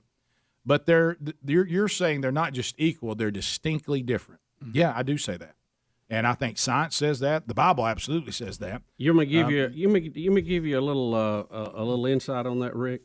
Very smart guy said this one time, and it's actually recorded in a book called Matthew, chapter 19, verse 4. You're about to get Jesus canceled with this. Haven't you read, Jesus said, that in the beginning the Creator made them male and female, and said, for this reason a man will leave his father and mother and be united to his wife, and the two will become one flesh. They are no longer two, but one flesh. Therefore, what God has joined together, let no one separate. If Jesus Christ put that on Twitter today, he'd be canceled. Yeah, he would. Yeah, he would. Mm-hmm. And two things here. Very clearly, the Creator made them male and female. That's two. That's only two. No other options. And for this reason, a man will leave his father and mother. Not two fathers, not two mothers, father and mother. Sorry, guys. Mm-hmm. And Jesus said it. God did it. He quoted it. That's just the way it is. Sorry. God said, I'm about to make the perfect helper for this male. And he had options galore, including making another male. And he said, I now make female. He said to the female, this is the one choice I give you. He says to the male, this is the one choice I give you. And if you say, well, I wanted other choices, God says, sorry, I didn't give any other ones. Nope.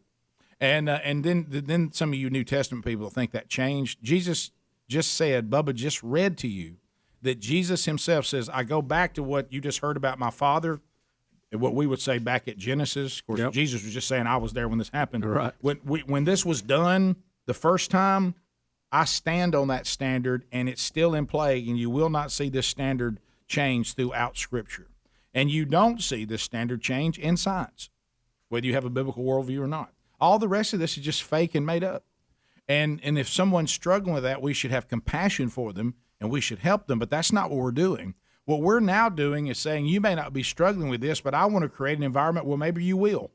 Yeah, because it's one thing to really struggle with it. Yeah. It's another thing to try to create this as normal. And the way you fix when somebody is struggling with it, you don't adjust the whole scale for them. You help that person. Right. Adjust back to what the scale is. But what we have now is a bunch of parents that say, I want my children to be confused about their gender. That's bizarre. I'm going to try to create an environment where they will be confused about their gender.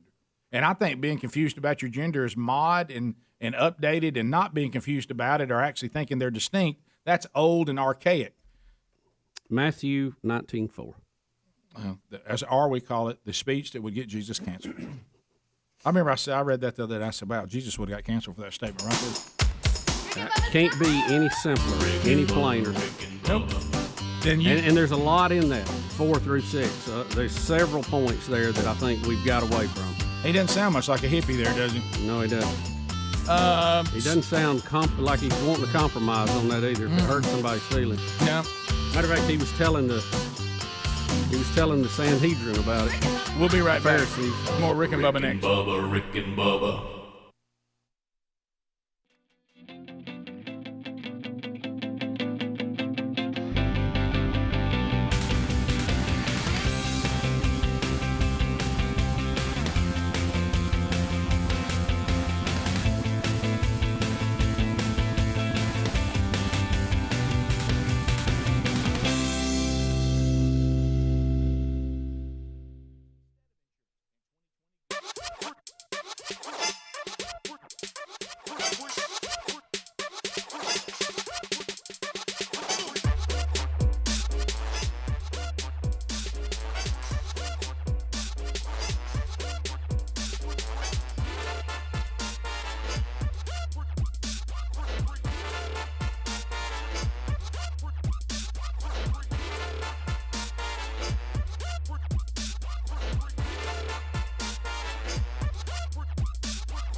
22 minutes past the hour, the Rick and Bubba show.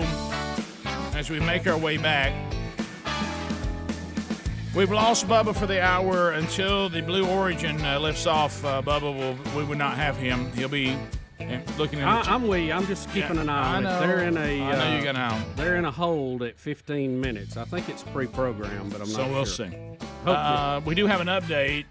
This not a big update. I mean, I think we all kind of saw this coming, but it's official now. News update. It's a Rick and Bubba news update. It's a Rick and Bubba news update. It's a Rick and Bubba news update. Gabby Petito, am I saying her last name right? God rest her soul. They're saying the autopsy it has confirmed she did die from strangulation. Yep. So that's not all that surprising. That's kind of what we were already had been told would likely be the outcome, sadly. But Brian Laundrie's still on the run. Yeah. So strangulation is definitely the cause of death. Good news, Rick. Dog's got the bait out there. Go and get him. Yeah, it's dog. The bounty that debate's been set. I think he's back in the hunt. Is he back? I think so. He had to take a time out. I wish Bubba had dog's hair. I know. Look, yeah, so do I. There's bizarre video out of picture it of Laundrie's dad going out and going to the convenience store. You don't let Laundrie's dad help with this. Getting gas, and apparently he wanted to cut the front yard with hecklers hollering the at him the whole high. time. I mean, I don't know if you call somebody else to do that. I'm not really sure. You're right. I'll probably hire out. In all fairness, they're not heckling him. They're saying, "Go, Brandon." Yeah, that's true, Rick. Right. Let's go, Brandon. Please look at everybody following him while he's trying to cut grass. So, Greg, have you been following this Go Brandon thing? I'm not. I've got it. I'm not saying that he is involved in helping his son get away, but there's just a lot of suspicious things, and I certainly don't think the police ought to have him in on the search. No, we don't. I think the dad actually did it. All right, so this Go Brandon thing, Babylon B's running with it. Shifting gears. And if I remember, because you're seeing it on the Blue Origin thing, everybody's putting it in the chat room too. They're screaming, "Let's go, Brandon! Brandon liked that thing." All that. So that's become Billy Shatner. It's what's the frequency, Kenneth? It's that kind of thing. Yeah, so, and if I have this it's like right, a Kilroy deal. And Speedy says he thinks that it goes back to when they raced at Talladega. Correct. It was the Saturday race. Yes. It was the NASCAR Xfinity Series race, and Brandon Brown captured his first win. Okay. So think post race. The anti-Biden chants, I'll just call him that, came during Brown's post race interview, and after Brown told a reporter his victory was a dream come true, the crowd began to loudly shout in unison their displeasure with President Biden. We all know the thing. The reporter acknowledged the chants and claimed the fans were shouting, "Let's go, Brandon," instead of what was really being said. So now the joke is that it's "Let's go, Brandon." Instead, it was blank Joe Biden. Yeah, it's turned into almost a cult saying on its own, like Kilroy was here. All right, so let me run through a couple. That was the 70s. They're just substituting with the Biden chant with that, but I believe they mean it both the same way. And NASCAR initially posted the video of the interview and then the chant in it, but then later deleted the tweet. Babylon B, weird. Many Southwest planes flying banners reading "Let's go, Brandon." And then here's another one. Nation's Brandons hit all-time high approval rating. So that Joe Biden invites Brandon to the White House to congratulate him on his success. That probably is true. The comments under this here, "Let's go, Brandon," appears to be the most popular chat at football games too. Now listen, Brandon's doing all kinds of stuff. Well, listen, the Babylon B ran with that one, Speedy. Look, guy named Brandon attending college football game, feeling really good about himself right now. Great.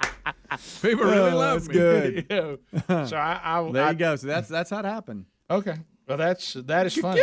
And I like when stuff like this catches fire, and people starts showing up everywhere. That owns me. You want to see it show up real quick in a quick clip? See what? See it show up? Yeah, here it is showing up. Remarkable. He will become the oldest person to have ever. Sorry. That one's funny too, though. What the kid says, he's supposed to tell all the guys to start their engines, and he screams who he wants to win. But anyway, I still had the spaceship going in the background. Here's the kid. Okay. Parts. They're gonna help kick this thing off. All right, guys, ready? In 3, 2, 1. Drivers, start your engines. Let's go, Brandon. That was just that was another race, but it's even gotten to that point. Oh wow!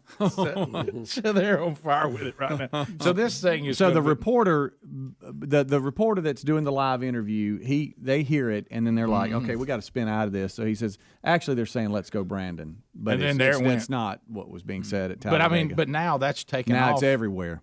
Well, how about the never ending. Now, what were they really saying? Greg. Let's go, Brandon. Let's go to Greg for that comment. Okay. Bubba, how long till we?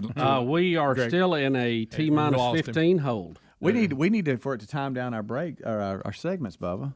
Can you call them? Sorry. Now, what does the 11 hold mean? That's how long the hold has been going on. See, it's counting. Quit holding. And so it's not 15. It's 15 plus 11. Yes. Well, it's if we start at the end of this. Yeah. So we're not going to make it? No. It's not 15 plus. It's how long they've been holding. So once they start again, it'll be 15, but we don't know when they're going to start. Right. Yeah, I see what you're Greg, just let it go. We're hoping for the last segment. There it is. Yeah. I'm hoping she is. Now, because Greg's in here, I kind of hope they don't lift off. Right. Not during the show. Can Greg go do the phones or clear out the garbage or something? Right, Greg. Should you say, let's go, Brandon, or something? Play that clip from Austin Powers, Adler. No. When they're all pointing, when they put it all together. Okay. Don't get into all that. Look at Bezos. They've got Bezos set up. Dr. Evil. Did you like the Austin Powers stuff? I kinda. Did you? In a stupid way. It's one of those I couldn't sit down and just watch the whole thing, but there's parts of it that were funny. When it's on, you'll flip over there and watch. It's really some of it maybe is, the dumbest thing I've ever seen. Oh my God. But it's a spoof. That's why. I will say this, that Bubba, I meant to report this to you. I saw young Broderick last night, and he said he went to see the new 007, and he said it was fantastic. Oh, he did like it. He saw it IMAX. Yeah. He went full blown IMAX. He tell you how it ends. He didn't mention it. And he probably didn't want you to ruin it for everybody. That's a good. And he's not a 007 purist by any stretch. Yeah. But he said it's. Well, see, he might like it. See, me being the Roger Moore type, I wanted a little more lighthearted. You know? Yeah. Well, let's go, Bubba. All he said to me was, I don't have any investment in the 007 franchise, but I went to see a really good action movie. You remember the sheriff from Louisiana that was in Live and Let Die? Oh, yeah. At the end. And then he appeared again, and I think the man with the golden gun. Bottom of the hour. We'll take your phone calls next. Son, whose side are you on? 866 We Be Big. Bubba.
let's talk to the people. We got all 10 lines available right now. You can get in. Actually, 9 lines. There is one that's engaged, and we'll chat with you, David. So stand by. 866-WE-BE-BIG.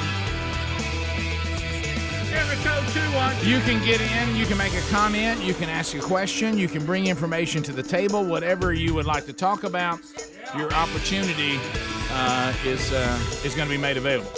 At 30 seconds, we'll move to the next caller. So even if you're in line ready to go, you're going to have time because we can roll through it quickly. Cook's Pest Control and Centricon, the unbeatable combination for termite protection. Cook's Pest Control can provide this service to you, but they also take care of any issue you may have involving pests. Let's face it, you don't want bugs, you don't want critters, and you want protection from Cook's Pest Control, and they do a great job. And trust me, I go all in on pest protection. Cook's Pest Control is the best in the business. Now, there's no obligation for you to use them, and they'll still come out and give you a free, thorough inspection and evaluation of your home or business. They even offer services for contractors and new home construction. So go to cookspest.com right now. Put them to work for you, just like they go to work for us. And then you can sing with us. Looky, looky, looky. Here comes Cookie, Cook's Pest Control. All right, Bubba, have we started the countdown? The countdown is on. We're at T-14, Rick. Ooh. Somebody wake Shatner up. Yeah, somebody wake him up. To the phones we go. You're welcome to join us. Lines are available at 866-WE-BE-BIG. David in Hoover listening to ZZK. David, go ahead. Morning, gentlemen. How's everybody? We're doing great. Adler. So I got the opportunity to bump into Gene Holman after he left your studio, and I said, Gene, serious business now. You're USFL in Birmingham for 2 years. He said not only can he guarantee the USFL will be in Birmingham for the next 2 years, but he said he also inked Bill Bubba Bussey back to the Regions Pro-Am for the next 2 years. Boot or no boot? That's it. You know who the stadium guy will be? That's right. For the USFL. Oh, yeah.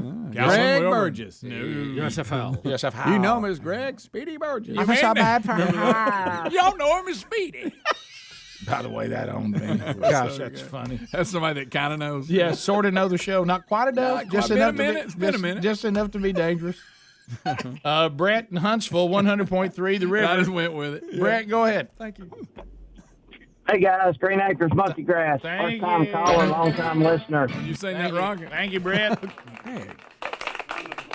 Yeah, we got the Rocket City, but I appreciate all y'all do for America and your show. I've been listening for 25 years. Thanks, buddy. But how are we going to stop the madness? I mean, what's the solution? How are we going to get people to band together and stop this craziness like the gender-neutral toy aisles?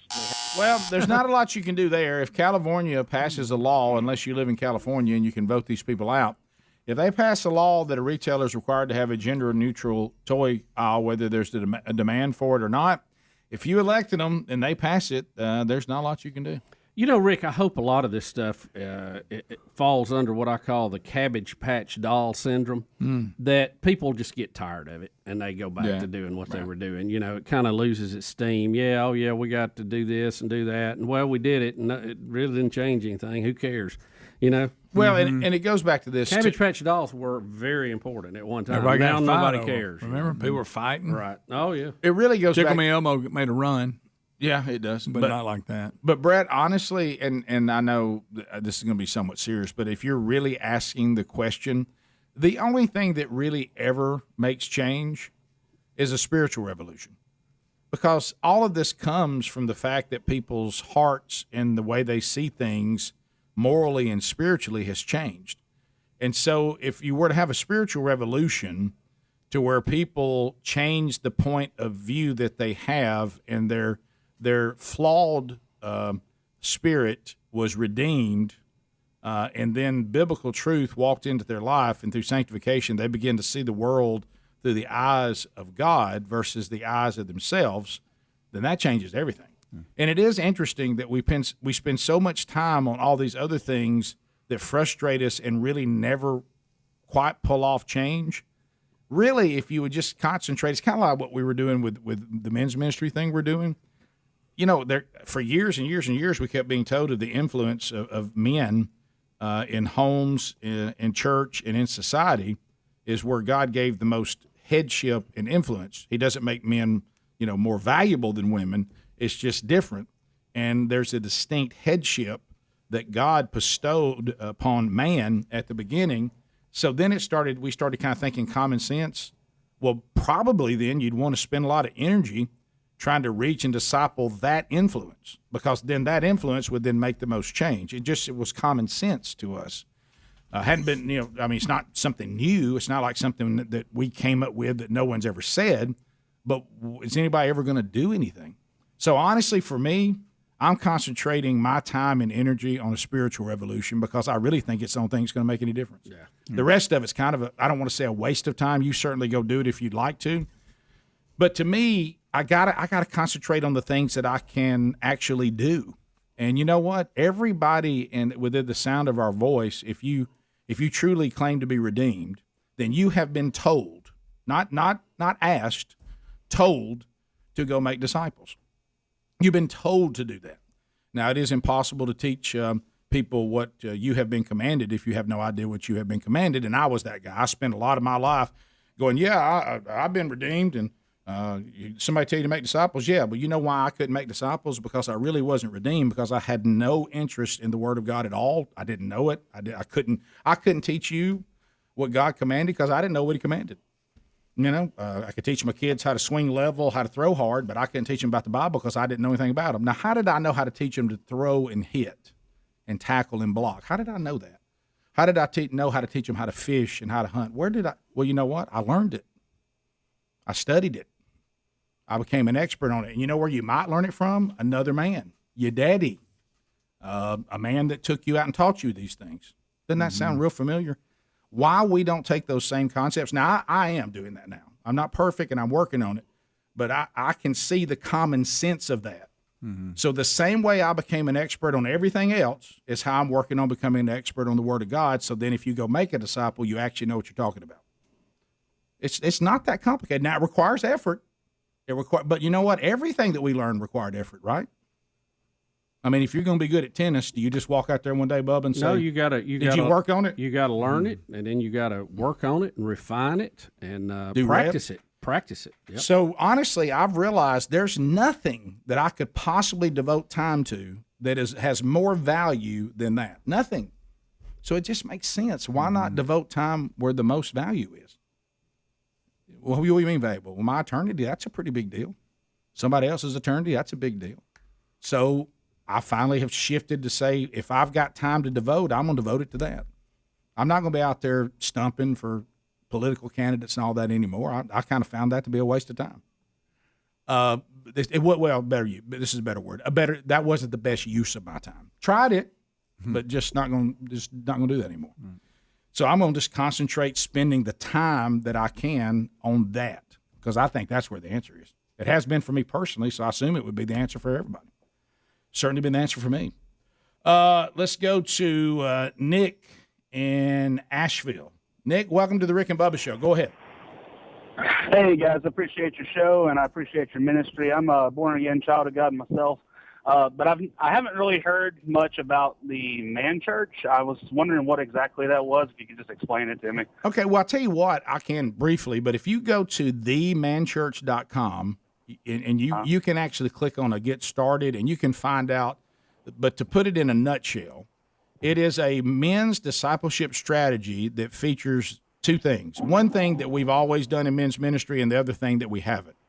And one of them is it features high challenge, meaning men are getting into services where men are in a worship service of their own. It's not necessarily an event.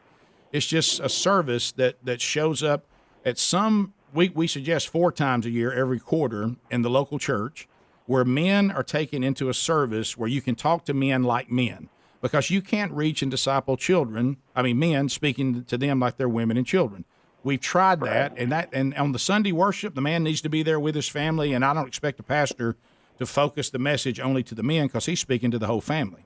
But there's got to be a place where men do that, and then we saw in Exodus 34:23 and Deuteronomy 16:16 that God had actually told Moses that he wanted 3 times a year for the men to be brought before him without their wives, without their children. So that's where that concept comes from. And we do 4 because I guess Moses wasn't on the quarter system, but we are. and so picture a clock. So at the top of the hour or the quarter hours and the bottom of the hours, those are gatherings of men being challenged in a traditional men's gathering.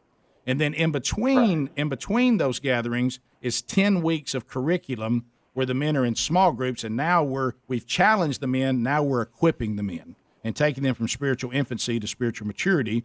And so we've even provided the 40-week curriculums for that to be done. I mean, you literally could take a key and turn it in your community group or your church and have a full year, every year, the discipleship strategy to reach and disciple the men of your church. So that's it. That's it in a nutshell. All right. I appreciate it. Yeah, thank you, buddy. And you can find all that at themanchurch.com. All right, Bubba, we about to take off? Are we about to launch? T-minus 4:57. So we'll be back 15 minutes to the top of the hour, and there may be an opportunity. Maybe, Bubba. You think you'll do it for the top of the hour? Yeah, I think we may leave during the break here. So we got 5 minutes worth of commercials, and then we'll be right back. More Rick and Bubba next. Rick and Bubba, Rick and Bubba.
minutes to the top of the hour. The Rick and Bubba Show. We're back. 866-WE-BE-BIG is our number. And we'll get to some of your phone calls here in a moment, maybe. So, Shatner, the liftoff has happened. And, Bubba, here it is. This rocket, Godspeed, New Shepard. There he goes. Let's see here. We're going to count it down right now. So this is the countdown as it happened. And now, Bubba, we can actually play that, and you be part of this happening when the Blue Origin. Minus 10, 9, 8, 7. I'm taking Greg's mic 6, down. 5, 4. Command engine start. 2, 1.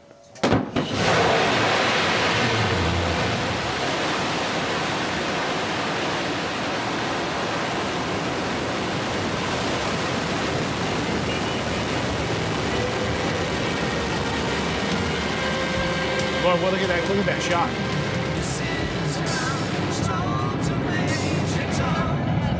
The tower, she is on her space with the second human spaceflight crew.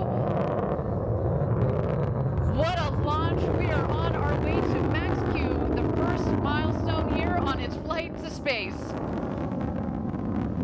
There it goes. Don't you wish they had one comment from William Shatner? Just one. Yeah, that would have been nice. And maybe they did. We just didn't hear it. But in your marketing, you would have made sure that happened, right? Oh, absolutely. Yeah. Absolutely. You can follow along, obviously, with the altimeter at the base of the screen as well as the speedometer. They are gaining speed on their climb to space. We have confirmed Max Q. This is when the aerodynamic stresses on the vehicle were at their maximum.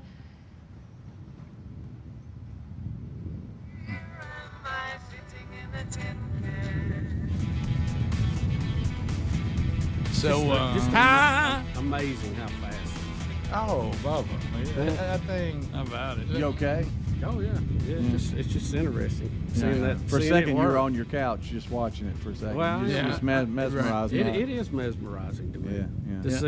To see that much power under control and the physics involved. So thank you again, everybody, for joining us live for New Shepard's second human flight. Sorry about with that, Audrey Greg. Powers, William Shatner, our customers Glenn DeVries and Chris Bosshausen on board. They are well on their way to space. So far, a nominal flight, a clean burn on our Blue Engine 3. New Shepard giving them a beautiful flight to space this morning. Wow. The rocket is climbing towards an altitude. We're aiming just over the Kármán line, the internationally recognized line of space of 100 kilometers. That is about 328,000 feet. And a gorgeous view down the rocket. Man, am I seeing that miles per hour right? And now we've had main engine cut off. The BE-3 engine has shut off. And in just a moment, we're going to separate the capsule from the booster. And at that point, our astronauts will have the opportunity to get out of their harnesses and enjoy the beauties of zero G. Let's wait to listen. Do you wish you were in there, Bubba? Maybe is this what we're here? I'm just enjoying watching it right here. I don't know if I want to be on it yet. Okay. All right. Maybe this is where we hear from William. Billy Shatner. And here you can see a clean separation between the capsule and the booster. I don't know if they had a live down link before. I don't know if they were supposed to. I know they had video after the fact. I don't know if they're because you said it was a little bit behind, wasn't This is ground control And there you can to see the Captain capsule from the Kirk. top of the booster. They are continuing their ascent over the Kármán line. You'll know when they hit apogee when the speed hits zero. Family show. Yeah, the speed's slowing down, so it's And there almost to they the are, top of the over arc. 328,000 feet, over 100 kilometers. Welcome to space. There it is. The newest astronauts on board our crew capsule. Are you okay with it being called astronauts? And they're not astronauts. They didn't train. They're passengers. Bubba, would you want to be William Shatner for Halloween? Maybe go get his Have you seen the picture somebody put together of him in there? Sure. I was thinking you go to Party City and get this or something. Huh? No, I'm just enjoying watching it. Y'all could host your Halloween party on the lake. There he is. Their apogee That's a pretty good look for me. at about 351,000 feet. I picture Bruce Pearl right next to him. Yeah, we don't have apogee. I can just imagine Jackie. They're having the time of their lives. Easy now. Shatner's passed out. Can I tell you, so far I like this broadcast crew better than the other one that kept talking about Starburst. They're a little better. Yeah, they're a little more serious. You know. What was the one doing a Netflix show about this? They were up there filming. Did you say it was a special going to be on one? Yeah. Which one was that? Elon's bunch. Yeah. That was Elon? Okay. Yeah, one of them got sick. I made that up. Uh-oh. Because I remember they went dark for a while. This is and you where were the booster concerned. landed back on the ground. Bubba had to poke him a little bit. Look, girl, look at it landing. That's amazing. Look at the booster coming back in. That's not real. That's not real. That It's couldn't like a happen. cartoon. Bubba, this couldn't happen on a flat Earth. There it is. Yeah, wow. So Set it's back landing. down. Wow, good night. Look at that. How do you feel about it being able to come on back and sit down? Oh, that's it's amazing that they've been able to Here do we see that the and descent. master We are that. going to expect But the it saves a lot of B3 money, engine too. to relight just at about 3,600 feet or about 1,200 meters above ground level. Let's wait for that now. The Here. drag Normal. brakes have That's normal, deployed. Greg. And here we come, New Shepard. Here it is coming in on our feet over here. Look. Good.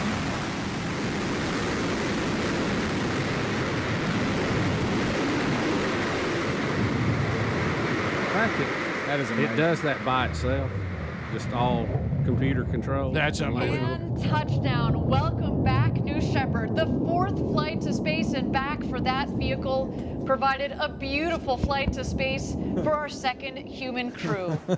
Wow, Now, the that capsule gets me is every time still we up do for this the line moment. up here in Texas. The You missed sonic it on boom four. is so cool. I saw it. Drag brakes. There's the are folding capsule back with in, the have parachutes wet out. fins. Coming down. back. Just looks like you Look, could, Shatner fuel smashed up his and go face again. on the What do you window. think, Jack? He's in there. What if he gets out and he talks different now? What if he got out and he was 10 years younger? What if he didn't get out? Well, what about when he gets out? And Well, y'all doing all the scenarios. I thought I'd do one. Now, what if he got out and he looked just like the age he was when he was here Captain comes Kirk? what if Chris Pine got out? What a flight. What if Brandon came out? There they are. What if Willie Ralph was there? Right. You can already start to hear the cheers from outside our stage here in West Texas. Everybody's excited. I need William Shatner's face in that window. What if he was screaming? They probably just got back in their seat from floating around. He can't float around. I'm sorry, Bo. I know you're serious about this. Gary, what if he told us to Picture him right up against that glass screaming. What if he started screaming, we're overpaying for hotels? Call Priceline. What if we got a glimpse Hey, of like no, some... we're going to overtime till this thing lands. What if we got a glimpse of like some pointy ears in there? Captain Kirk. He was in there too. No, that ain't his name. His name's Spock. Spock. What'd I say? Captain Kirk. I wish I'd just gone to break. Yeah. Dadgummit, why'd I Should've say just rode that one out. Stupid idiot. Bubba, Rick and Bubba.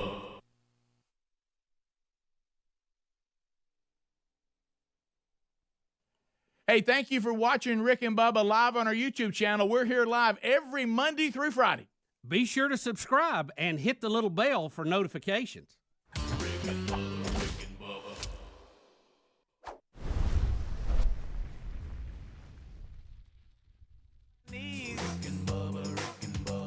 I can't start another